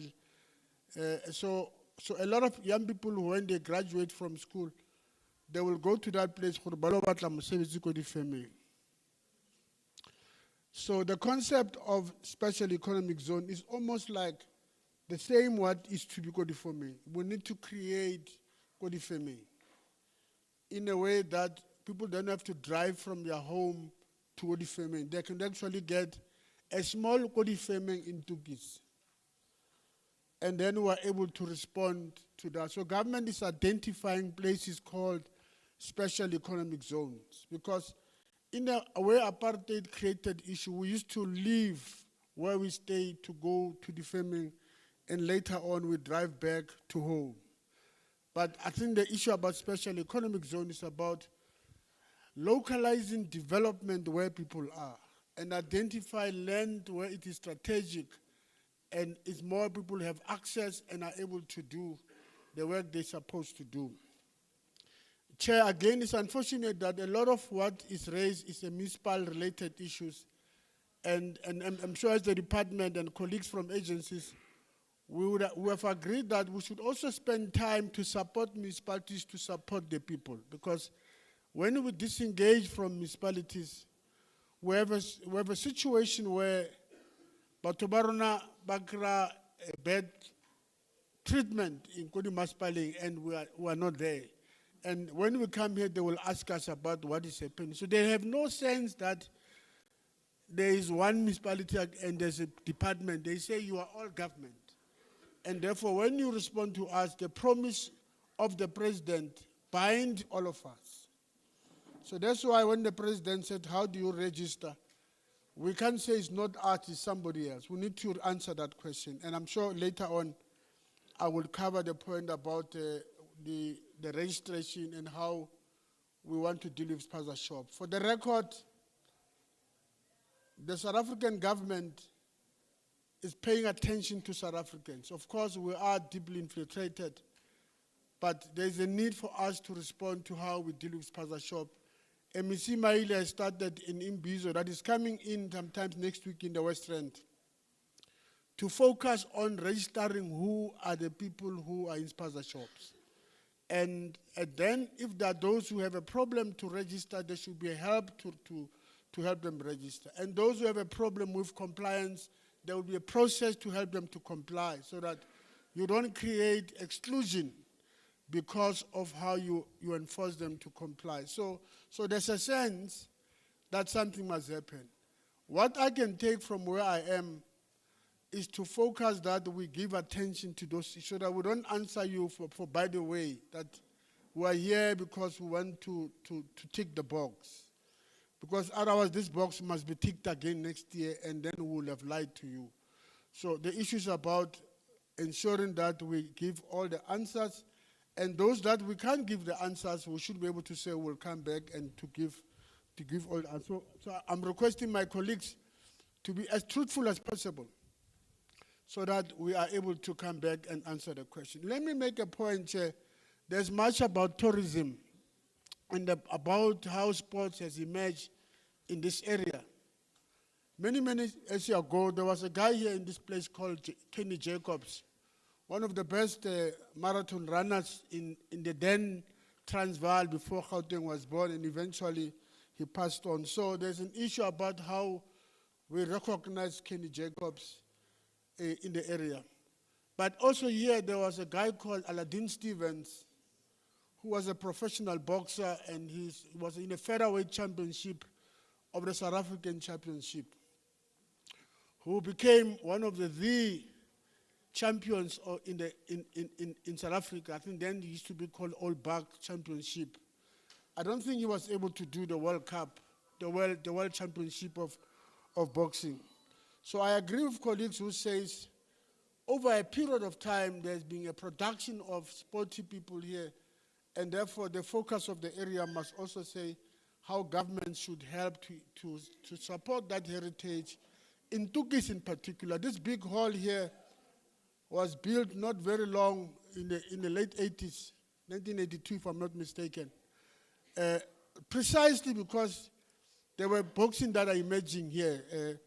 Chair, you might not believe this one that I'm going to say, but please do believe. After Aladdin Stevens, there was a guy who turned professional here also, in the same area.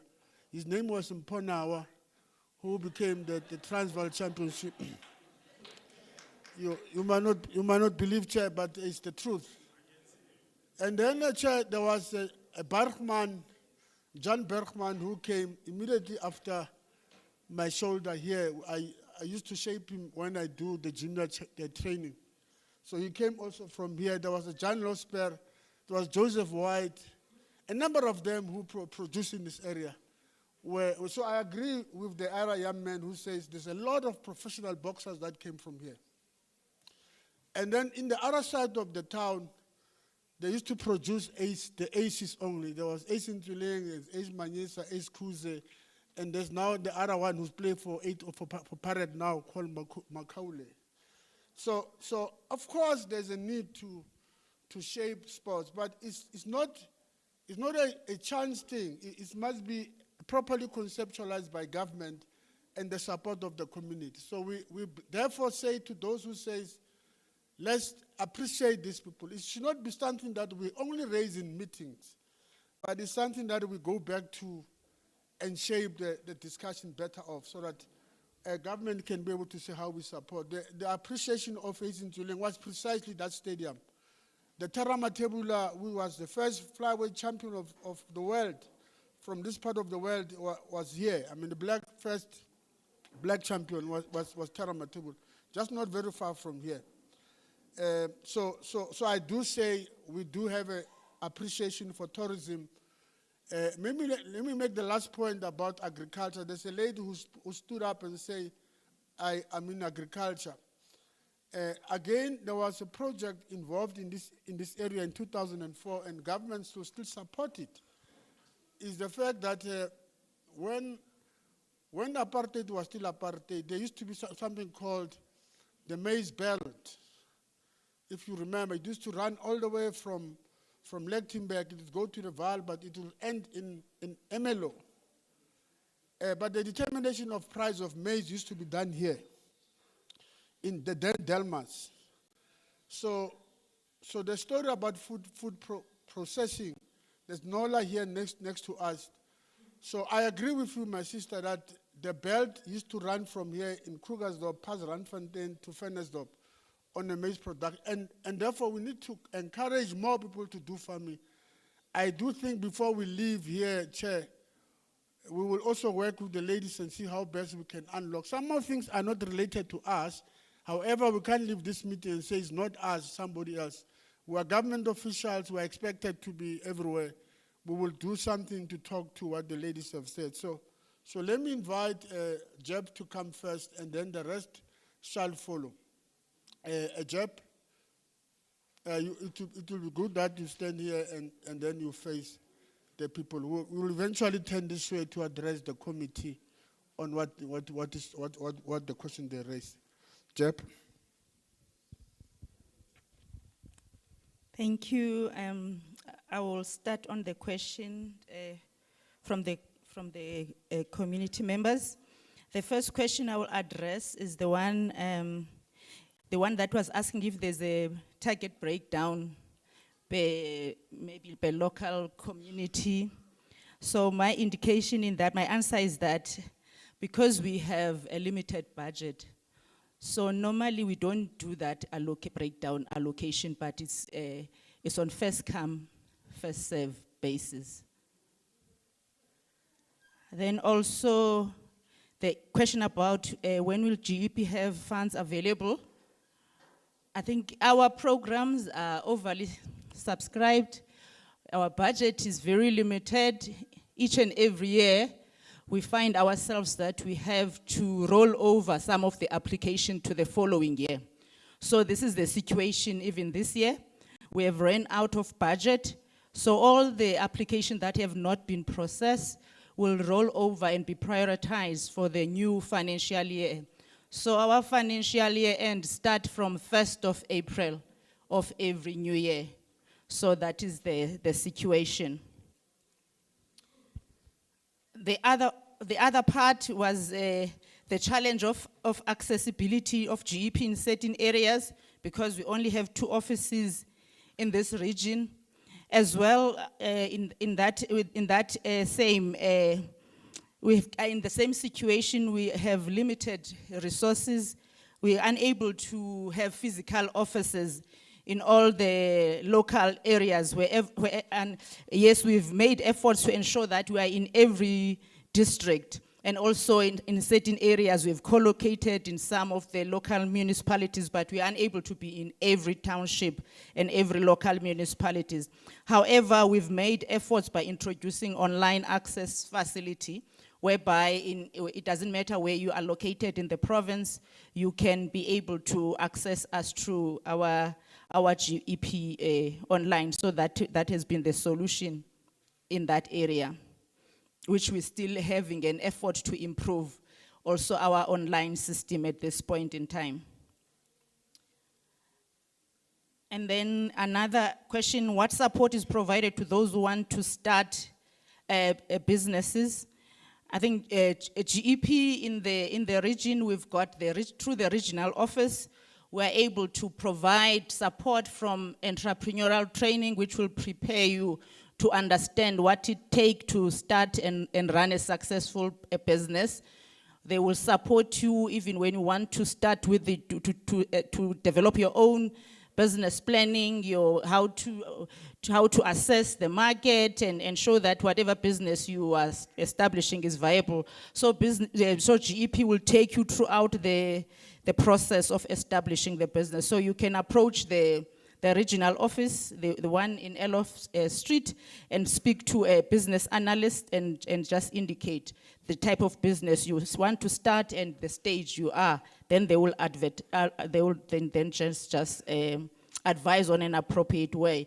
But we do have quite a lot of support that will be provided to you throughout your journey, from when you start, from business planning to applying for a loan if you need a loan. If you're not qualifying for a loan, the grant options that are available there, so they will just outline all the possible opportunities for you. And then also the criteria for accessing funding from GEP. I think it will depend on what support you're really looking for. But just to touch base on the various, just the grant support funding that I can touch base on, it will just be that yes, your business must be registered and you must be operating in the Gauteng province. For the one that is the Township business renewal support, that one is for businesses that have been operating for 2 years. So that is the minimum requirement, and your business must be able to be compliant. And also for the starting business that is on the startup phase, you must be able to have been registered your business as well, and showing that you have at least started building your track record, however small. And then you will be provided with the grant support of 15,000 rand on that category because you are new. There's also the one for cooperative enterprise support for businesses that are cooperative, that have been operating for over a year. We also have a support for that of 40,000 rand grant. And also the informal traders as well. We support them with grant facility up to 5,000 rand. We require you, however, you have a trading permit in order to be able to access that particular support. Then does GEP have data for all the beneficiaries that we've reported, especially in terms of the procurement support provided to people with SMEs owned by people with disabilities? Yes, we do have data that support all the numbers that we reported on. Thank you. I will end there. Then there's others for the portfolio committee. We'll do them later. Okay. So maybe, Chair, through you again, we should commit that JEP will do Merafo. The office is in Motlhake and the other office is in Krugersdorp. We might want to agree, Chair, from this meeting that there will be a day where we take it to Merafo. We will talk to the municipality to provide space for that day. And so if we could commit that, it might help us to say, they might not have to drive all the time until we have the capacity to provide a new office that side. So that will help us to do the issue. The other part that we think we should do, and we have discussed this on Friday a bit, CEO, that there is also a need to really teach people what JEP does. It doesn't have all the money like it can fund everybody. So it also depends on partnerships to see to it whether we can support. Not every time is about money. It's also about non-financial commitments, training, support, how to start your business. I take in this current space where we are in, which is the debate about sponsorship, that JEP will come on board also to support for compliance, to support for registration. So we also perhaps need to take the responsibility to say JEP is going to be better focused to deal with issues that are not necessarily in the report, but are also about how we help to improve knowledge about business and to build understanding. And maybe let me make this point, and please, when I say it, don't be angry with me. Sometimes we don't have to wait for this meeting to think about business.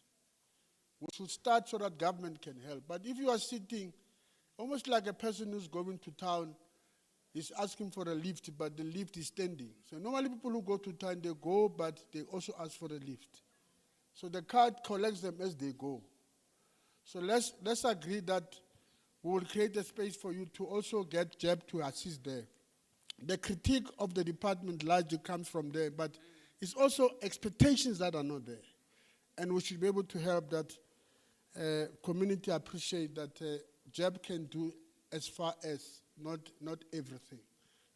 But it must also take effort to go to communities and help to improve what work they do and what support they provide. Mr. Bin? Judith A., can you come in? Mr. Bin, before GDA come, so that we close the JEP matter, ne? Okay. Let it be an open day for all our entities, all of them. Okay. GDA that deals with development. Gambling board, simplify the work that we do. There were questions about who gets the licenses and how. Then also, because it's an open day, let us then get SARS to come on board. Let us then get the DTI to come on board.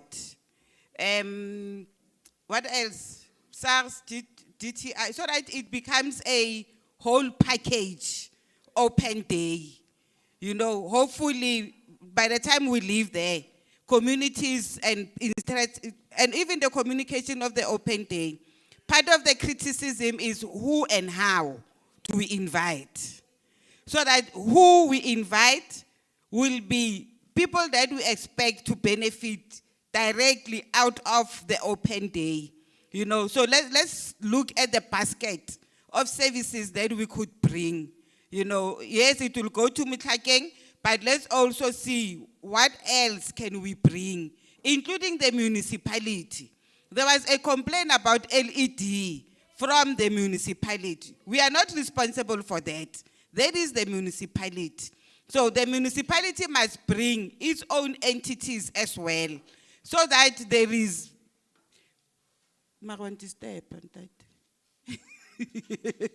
So that there is appreciation and all services are there.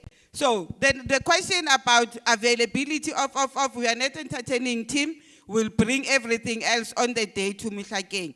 We are interested at the portfolio committee. So once you've agreed on the day and the venue, please share with us so that those of us who are available can attend and see that we are actually doing this thing. Thank you. Chair, thank you again. HOD, thanks for opportunity to respond. The question, as you said, you partly dealt with, so will not elaborate on it. Thank you. On the GIDZ, there was a question relating to the cause for the delay in commencement with the bulk installation and similar with the biopark, but that's a legislature member question. We'll come back to that one.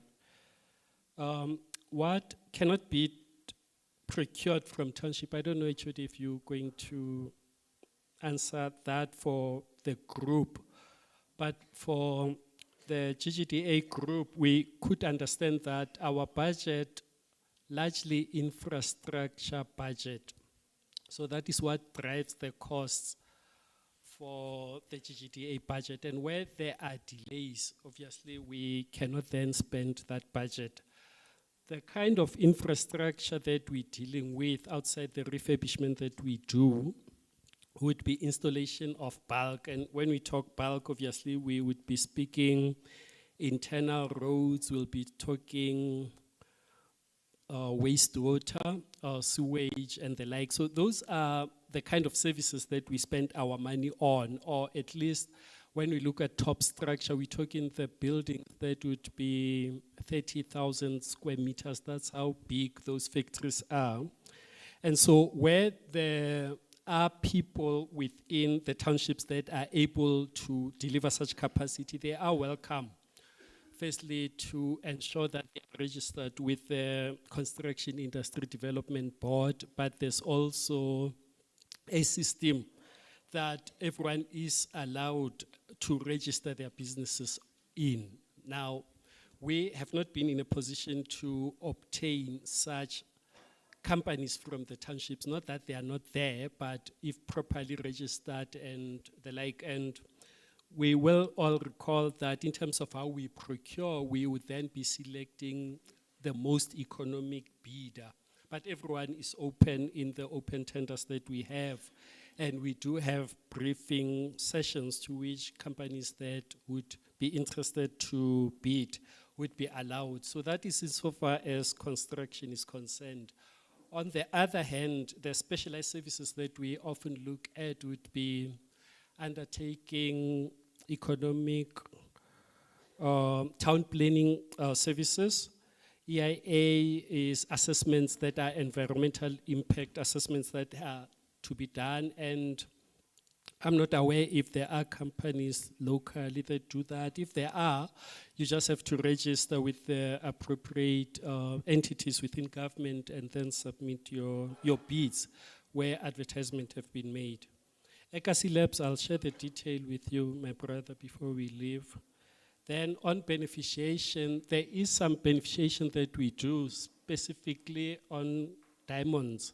Later on, there will be beneficiation to some extent on platinum at the OR Tambo SEZ, but there will be some in the West Rand when it comes on board, but also in the Val SEZ. But it is beneficiation not on a grand scale that we could imagine if we look at the mining output in this country. Bioeconomy, it is correct that, sorry sir, just two more questions. So it is linked or can be linked to farming. And within the TIH, there's what we call indigenous knowledge systems. And their farming operations would then be feeding into the production of pharmaceuticals and the like. So the issue of securing land, obviously it's beyond us. So we would encourage that you continue to agitate in that level. As for the Ekasi Lab and the role of the ward councillor, it's not an uncommon occurrence, and it's for the community obviously to decide who is the servant of the people. So we cannot go beyond what we are currently doing. As for how infrastructure leads to growth, it is a proven scientific fact that development and growth in the economy is dependent on the extent to which infrastructure is in place. So a simple thing like a road would unlock the movement of people and goods. Similarly, provision of electricity, water, and the like, those are necessary ingredients as indicators to what the extent to which an area or country or locality is developed. So it is a fact that infrastructure does lead to growth. Thank you. Thank you. Can we invite tourism? So maybe as we invite tourism, Mr. Serrani, may you stand up a bit? Mr. Serrani has been given the responsibility to help develop the Western ACZ. So all other issues that you raised, he must be responsible to help us get Western to the level where Tshwane and Johannesburg are. Might be a long distance, but he has the responsibility to help us change the economic conditions of the Western. Thank you, HOD. Let me greet the honorable members and the community. I think my starting point would be just to clarify what we do at the Gauteng Tourism Authority, and then come into just trying to answer some of the questions that came through. So we run about 4 programs, which I think it would be the interest of the community. The first one is the part that was raised by the Honorable Chair around tourism marketing, so marketing destination Gauteng, including this region. And then the second part that we do is to attract both international and domestic events. And I think there was a question around when are we bringing events in the community. And then the third and fourth part, which I think is critical, is around the tourism sector support. What do we mean by tourism sector support? We train both individuals who work in the hospitality sector, but most importantly, we train our SMEs in terms of what is required to operate within the tourism sector. The second thing that we do is market access, and I think my colleague, when she was presenting, she talks about how we provided market access to SMEs. What do we talk about when we talk about market access in tourism? So there are normally trade shows which are held. So these trade shows are normally called B2B, business to business, wherein national will call both international buyers and local buyers, and they link them up with our SMEs. So what we do as the GTA, we will provide that platform for our SMEs. What is the criteria? We work very closely with municipalities, all the five, from all the 5 regions, so that they help us to identify the SMEs that are ready to go and sell their products. The other thing that we do is we ensure that we register tour guides. I mean, there has been a lot of stories that were coming out, rich history about this area. So we are a registrar, so we register tour guides, we help them, we train them on how to tell that story, and we link them up with what we call tour operators. And Chair, outside, we've got the team from the Gauteng Tourism Authority that are here for those that are interested in those areas so that we can take your details. The other thing that we do is to ensure that we assist those who are in the accommodation sector, whether you own a B&B, so that we can do quality assurance. So what we do is we assist with the grading. The last part, which is important, which will touch on the questions that were asked around, we've got old mines, can't we turn it into tourism, is what we call tourism development. So what we do is we identify where can we find new products, working with municipalities, working with local tourism associations. An example is what we are doing with the Vaal SZ. In the Vaal SZ, partnering with the Vaal SZ colleagues, we have now identified what we call the Vaal Marina project, to identify all the tourism products that we can develop.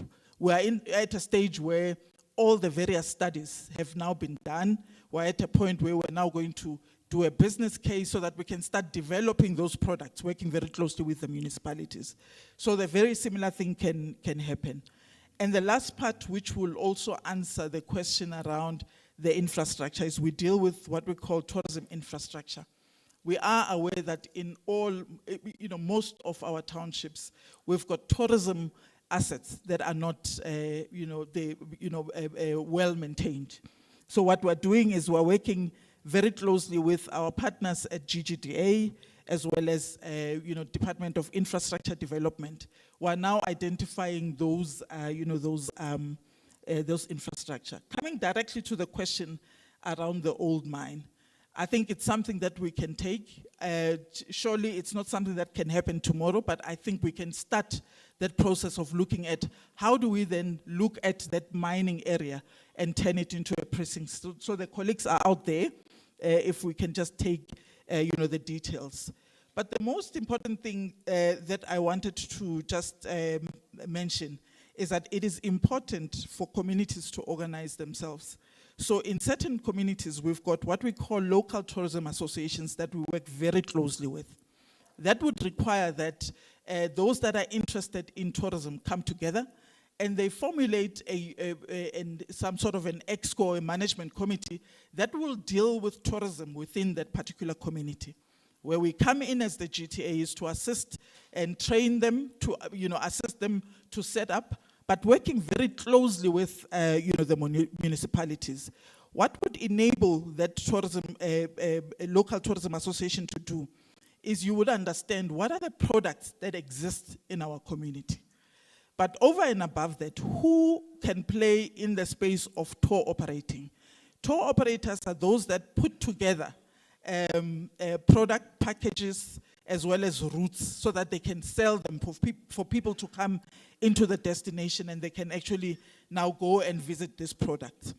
But over and above that, we'll be able to assist in terms of you as communities identifying those who understand the story of their community, and then we train them as tour guides so that we don't have people coming from Pretoria here, wanting to visit this space, and tour guides that are coming from Pretoria come here, or tour operators, but everything is localized.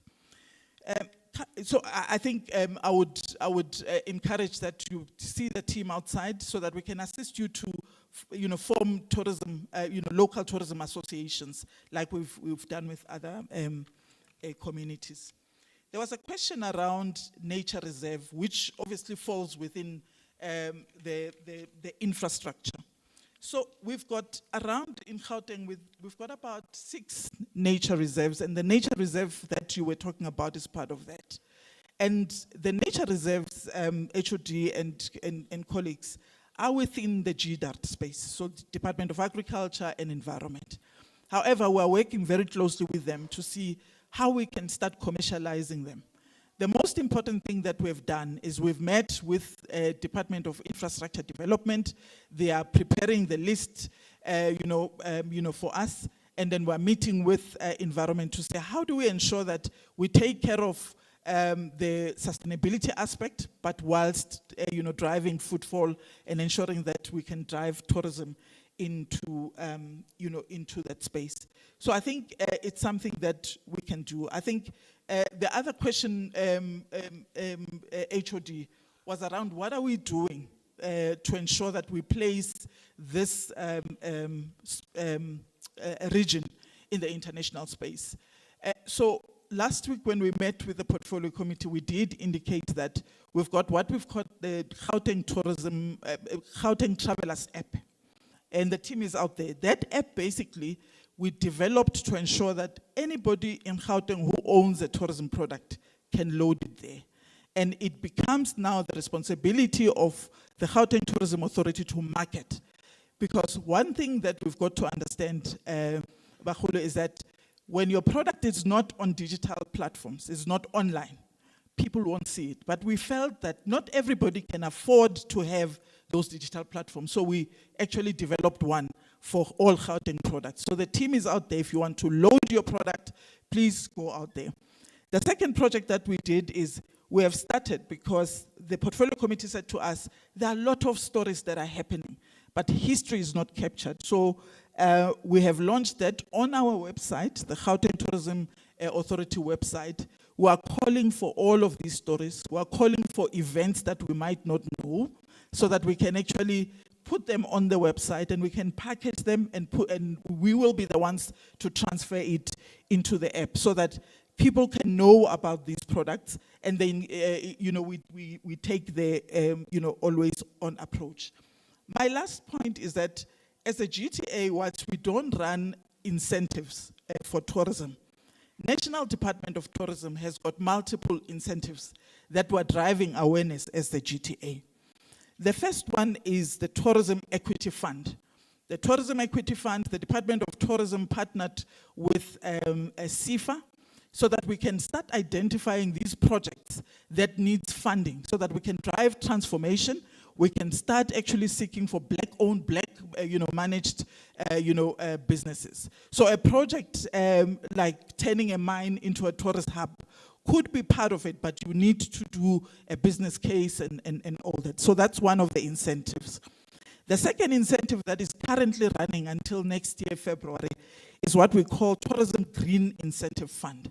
So it is meant to assist the tourism sector to look at issues of sustainability. They assist those who are running businesses to put, whether it's solar panels, but alternative energy sources, issues of waste management and, other things that would help us to implement responsible tourism. So that fund is currently running, and it's a partnership between tourism as well as IDC. So the team outside will give you all the information. The second last incentive that National is running, that we're creating awareness as GTA, is the grading incentive fund. And this talks to the quality assurance. What happens if you own a B&B and you need to be graded and you can't afford? The department pays about 80%, if not 75%. The team will be able to clarify it, and then you pay the rest. So at least that gets all our businesses to be quality assured. And the last one is the market access incentive. It talks to how businesses can apply to go and participate in international trade shows. And those are the businesses that are ready. Hence, we work with municipalities to ensure that we can train them and make them market ready, because it doesn't help to send a business that has not been adequately trained and they would not be able to engage at an international platform. Thank you so much. Thank you, CEO. So let's invite the gambling board.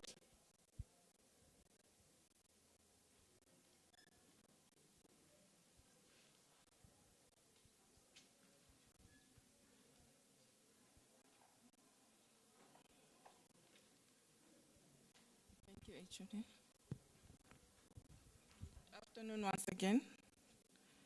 So before I start, I felt it's important to acknowledge what Member Litsolo had said about the importance of us expanding so that members of the public are able to understand what we do as a gambling board.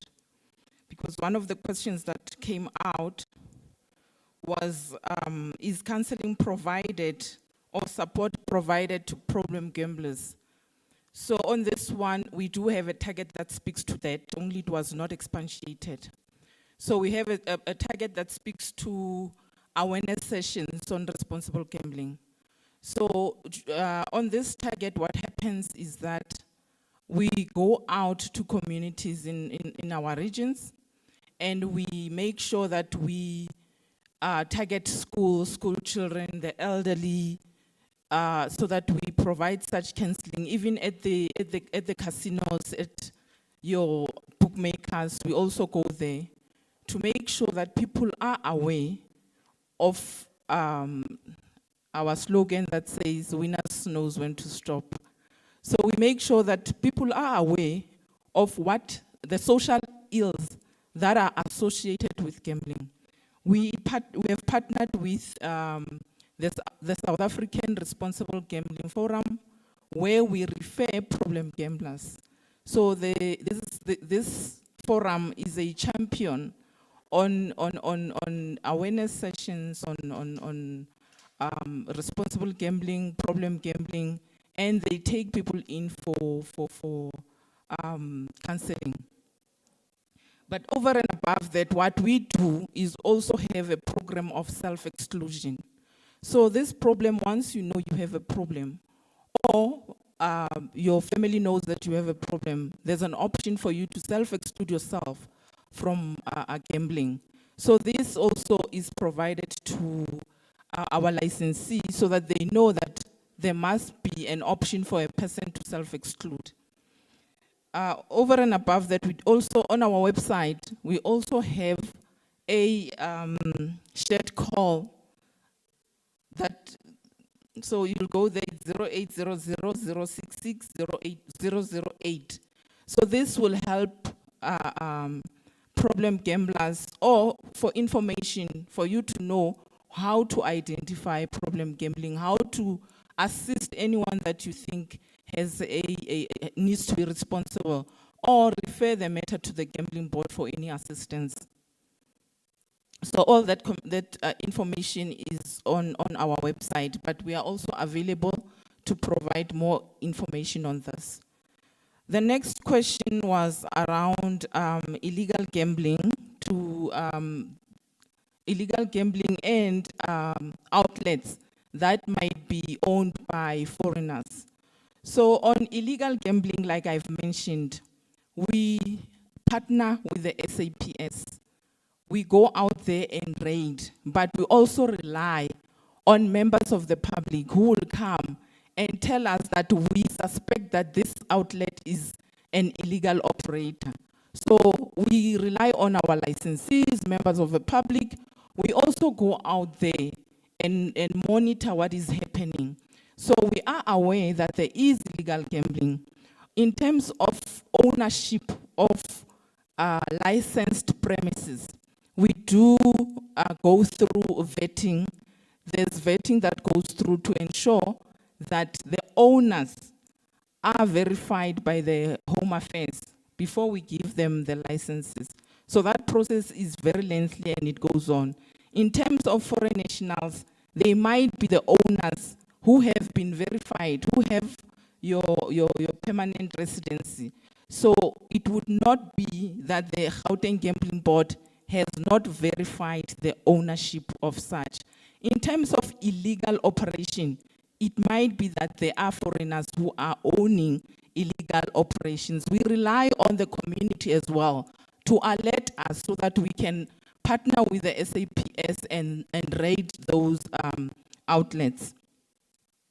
There was a question again that related to the training that is offered to law enforcement officers. On this one, the training is internal. I need to clarify that I said we are not achieving our target because we do not have peace officer powers. So the training that is currently taking place is offered internally to our inspectors so that they can have peace officer powers to be able to do their job without partnering with the SAPS. Insofar as the manpower is concerned, when such time comes when we capacitate our law enforcement unit, an advert which normally goes out will obviously be circulated in our national newspapers. That is always what we do. The last question was around the support that we have given within the West Rand, the sports combi court that we spoke about, and work that was done at the Eisenswelling Stadium for the refurbishment of the stadium. So we partner with the Gauteng Department of Sports. They would refer entities to the Gauteng Gambling Board for support in terms of the facilities that require upgrading or renovation. So the implementing department would be the Gauteng Department of Sports, but we assist those entities that have been identified so that we can support them in building our communities. So work was done in the West Rand. There is an article to that effect that is in the newspapers on the work that was done at the Toekomsrus sports ground. There is also work that was done. We also assisted the Kuchong area with the sinkhole. We also assisted them, I think that was in 2023. So this is work that is done. The Eisenswelling refurbishment took place in 2018. So those are the things that we do in areas, and we also go to other areas. So when we have been referred to assist in a certain area, we do take it and partner with relevant departments. Thank you very much.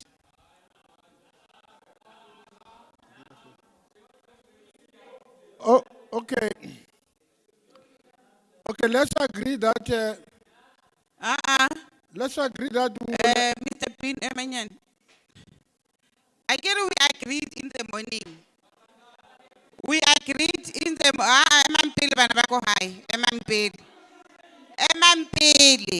Can you please wait? That is not how we conduct meetings. That is not how we conduct meetings. I would do that fast. I meeting. Please sit down, Manako High. Can you honestly please sit down? We agreed in the meeting how we are going to conduct ourselves as if we are sitting in the legislature. If we are not happy, the thing that you do, you don't howl. You raise your hand. You raise your hand. mind. Because when you howl, we don't know who you're talking to, and it's like you are fighting. But when you want more information, it is the right thing to do. Go emisa letsogo. O batle more information. O correct what you think is wrong. You don't howl. Tomorrow, it could be you sitting where we are sitting. You wouldn't want to be howled when you speak. You want to be listened to when you speak. So what is correct is for you to raise your head. If you have more information, or if you need more information, pahamisa letsoho. Pahamisa letsoho. Please, Mr. Nawa, can you get the next presentation? I think this is the last one. Then people that have other information, we are here. Come and give us that information that you are saying you are having it. Don't howl. Don't howl. That's not the right thing to do. If I'm now, who else follows? Okay, we're now going to invite the department to address both. And that's the last one, I get. Yes. Thank you. Chair, if the chair allows me, may I try to intervene there? Okay, department.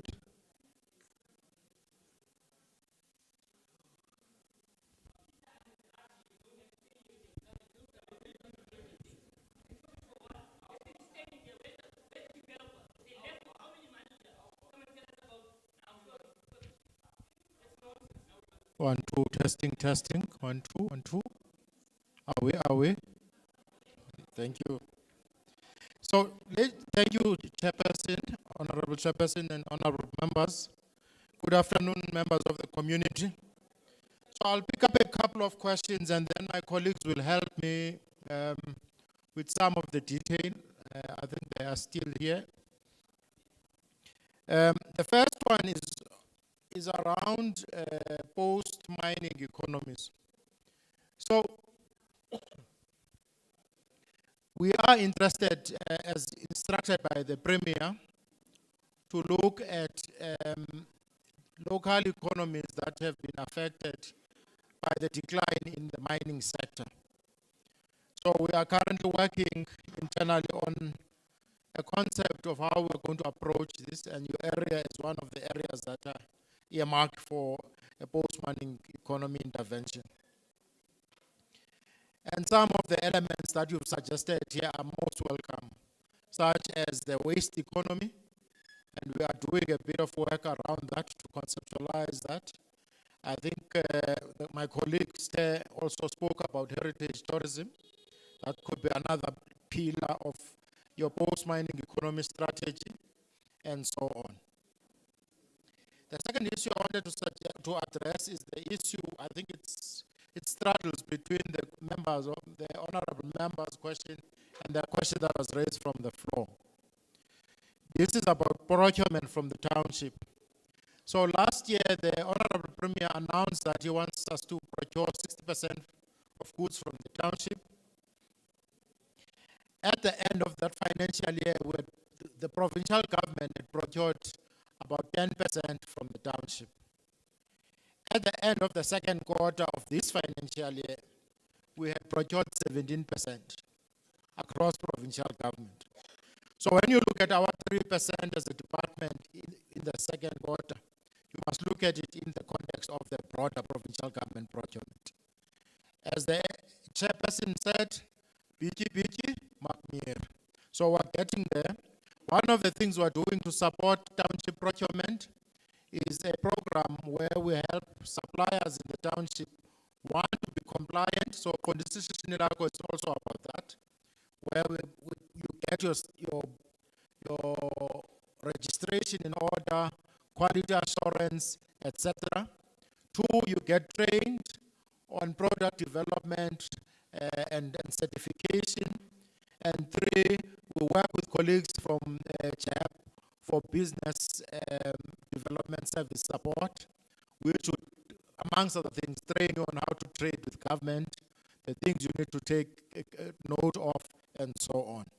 So there's a bit of work that we're doing there. It's not where we want it to be, but it has started. Then the last point I wanted to make, and then I'm going to hand over to Smangele to give some examples of the work we're doing in this region. There is a number of things that have been pronounced at the start of the 7th administration. One of them is the investment target of, I think the member said 500 billion. And so we are busy as a provincial government preparing a plan for the next 5 years, that is 2025 to 2029, which will spread out this target for investment promotion. The conference is for investment is earmarked for February, the first conference in this side of the administration. In the province is earmarked for February next year, where a figure will be pronounced as commitments by the investor community on what to invest in Gauteng. And we'll build on that pronouncement. So the teams, especially the GGA, is hard at work mobilizing investors currently so that there can be pronouncements at that conference. Our interface with the community and supporting GOD stakeholders, currently we are very thin on the ground. We rely on economic development facilitators, and there are quite few, and we work closely with the municipalities to help us to chase these targets. But we could do more, and we are currently looking at how do we try and reform our business model as a department so that you feel us more in the township economy. I'm going to hand over now to Smangele. I'm not sure where my other colleague is. Oh, Chima outside.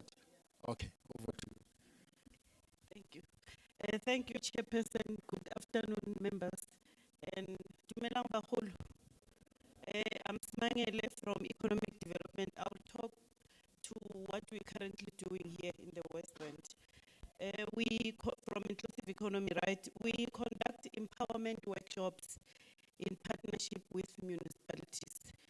So this initiative brings together various stakeholders to showcase their offerings and services. For an example, we will call a provincial treasury. It has to do with CSD registration. We will call NYDA, National Youth Development Agency, we'll call CEDA, we'll call the Department of Agriculture, we'll call even other national departments. And Tina as department will then present or assist SMMEs with BBBE compliance. So the second program is around ESD, Enterprise and Supplier Development Program. This is a product-led program focusing on assisting township manufacturers with product development, product enhancement, and market access opportunities.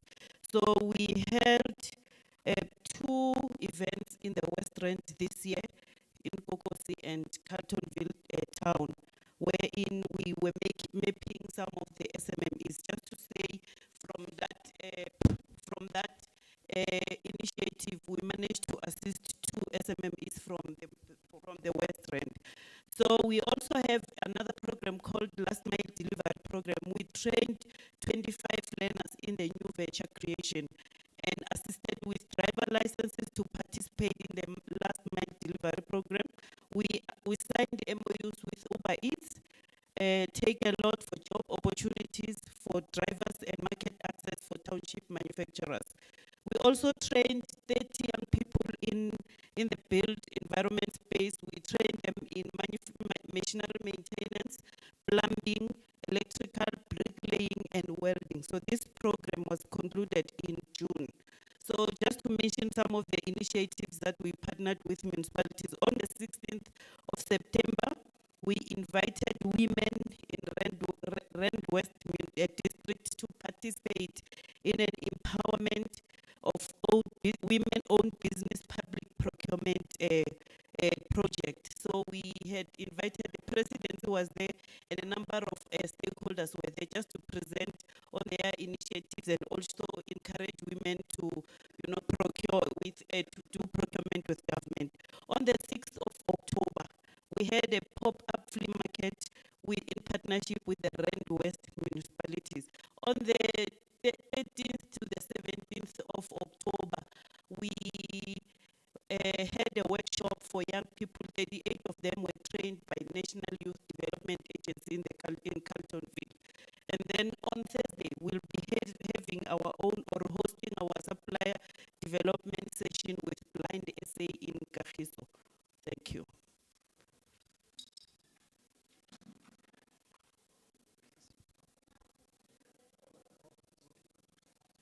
I thought we were done.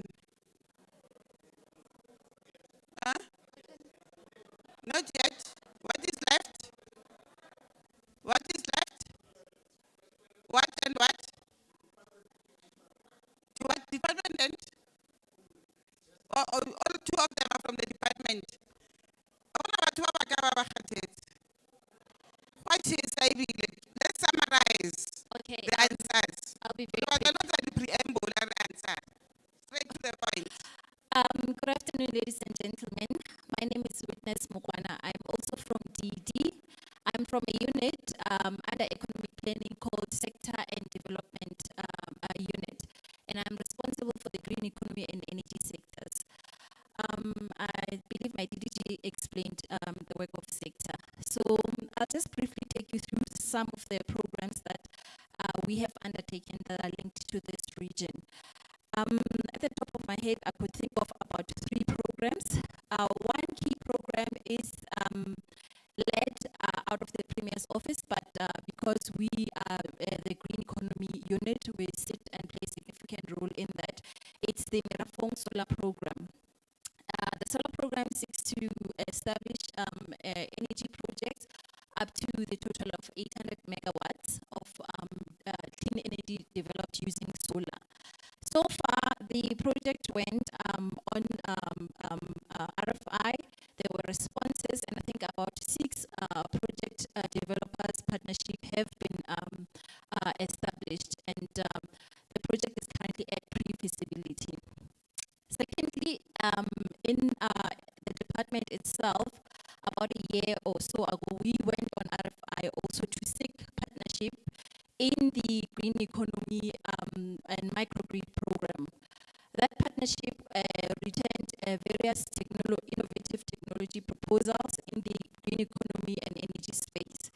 In this region, we received a proposal and we have partnered with CSIR with one microgrid partner that seeks to develop a waste-to-energy project using the CSIR Mastro technology. So the technology combines 2 components. It cleans the acid mine water drainage in the region, and the intention is to use the water in the waste-to-energy project, project. We are at pre-feasibility with this project as well. It has been ongoing for a year, and a lot of technical reports have been produced on that one, and we've had one stakeholder consultations as it pertains to the acid mine drainage project. Lastly, we have partnered with what used to be called GDAT, Department of Agriculture and Rural Development, the department and the Innovation Hub in a project that we used to call the Water, Energy and Food Nexus Program. So this project or program seeks to combine the 3 key components of the green economy, which is water, energy and food. GDAT has established agri-parks within the province, and some of those agri-parks are in this region. There is an agri-park in Western area that uses agroponics, and it supports the community where they can grow fast-growing vegetables and agricultural products. So after GDAT established that agri-park, they provided seeds to the community. But then we realized that they have a problem with water access. So us, in our role as a department, we sought to let's partner with them and provide them with alternative energy solutions and solutions that can aid in water pumping. So that's what we did, and that project has since been concluded. But we are undertaking projects of a similar manner in other regions as well. Colleagues, I'll stop here for now. Thank you.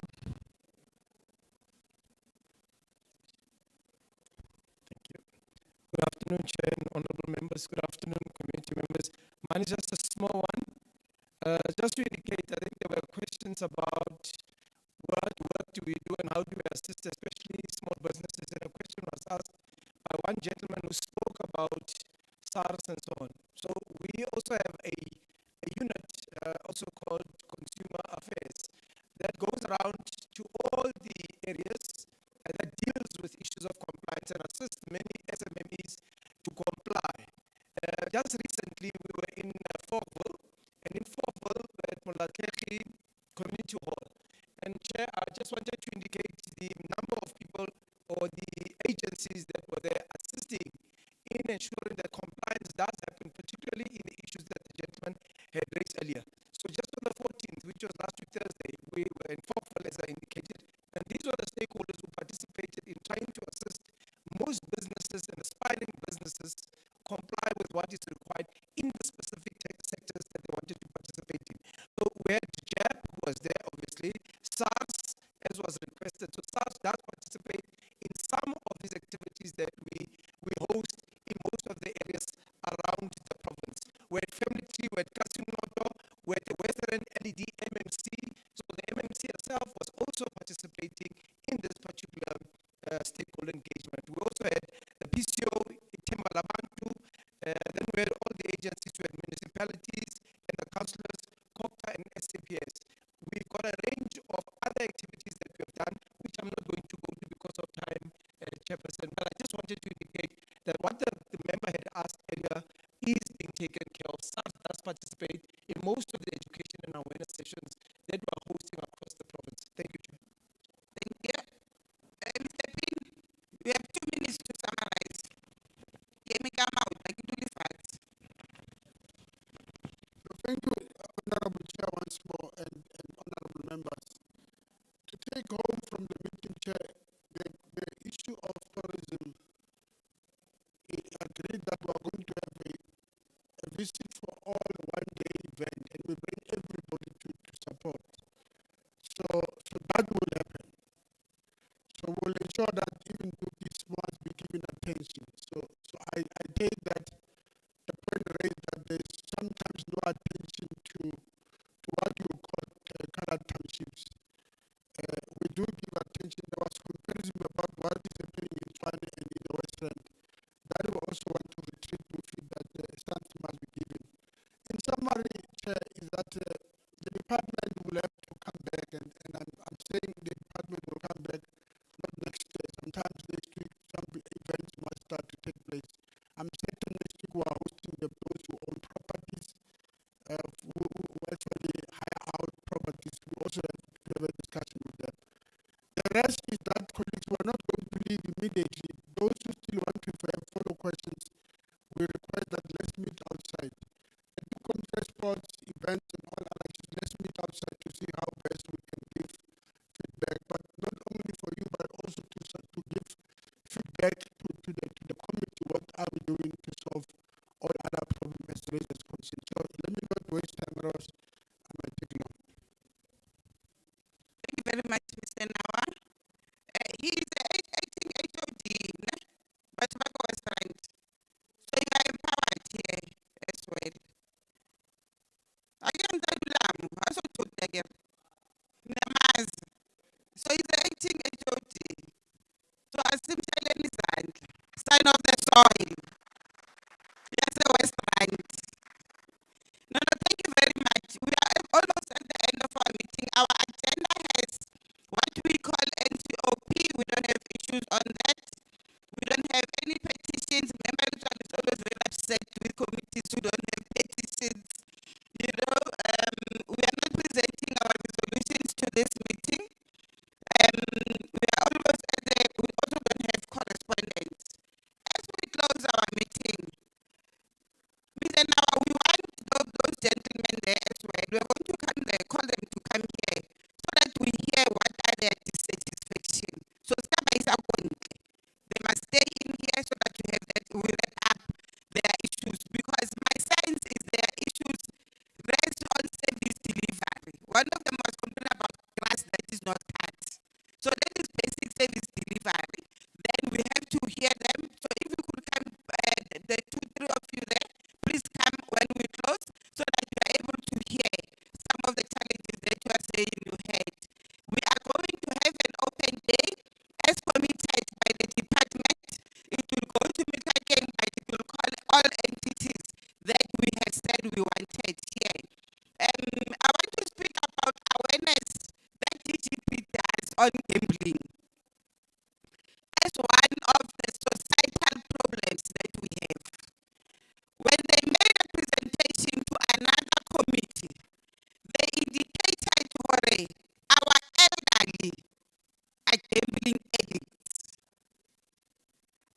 gamble, ka tsatsi la mogolo, ba kena ko dikhumbing, ba ya ko di-casino.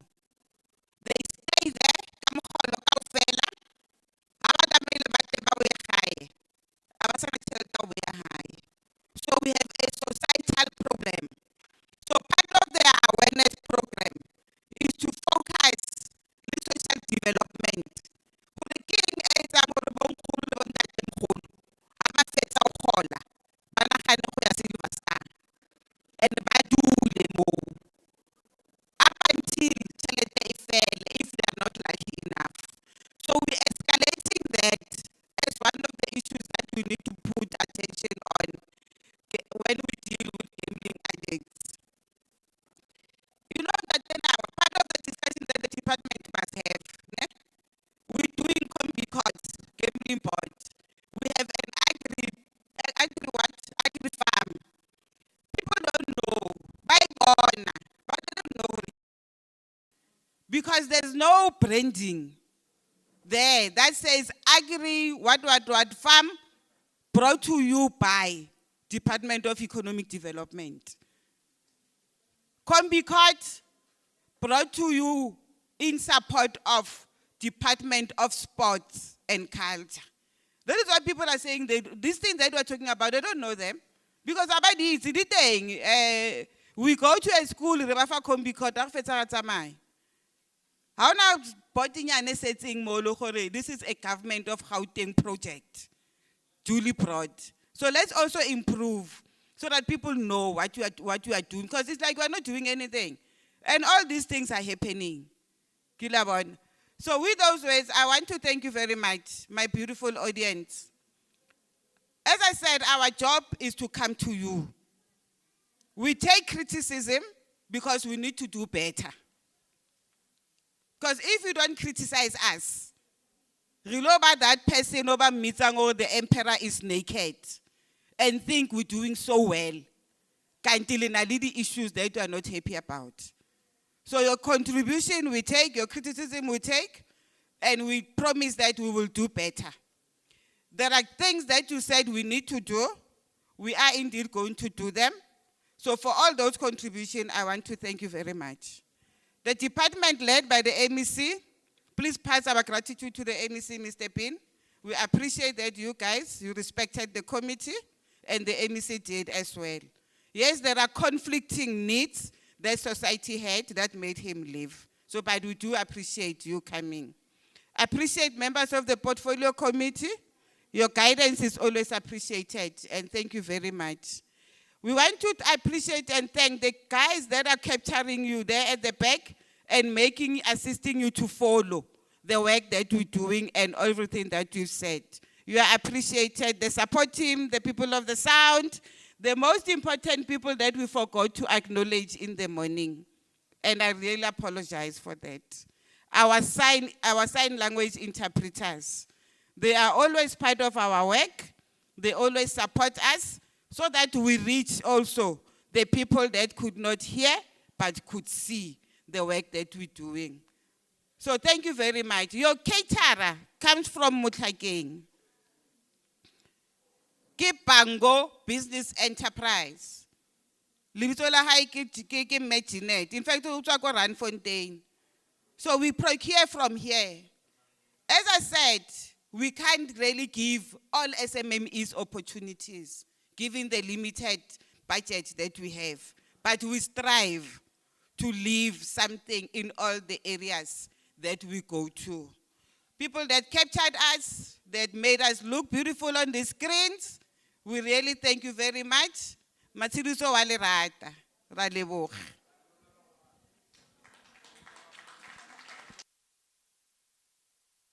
The meeting is duly closed.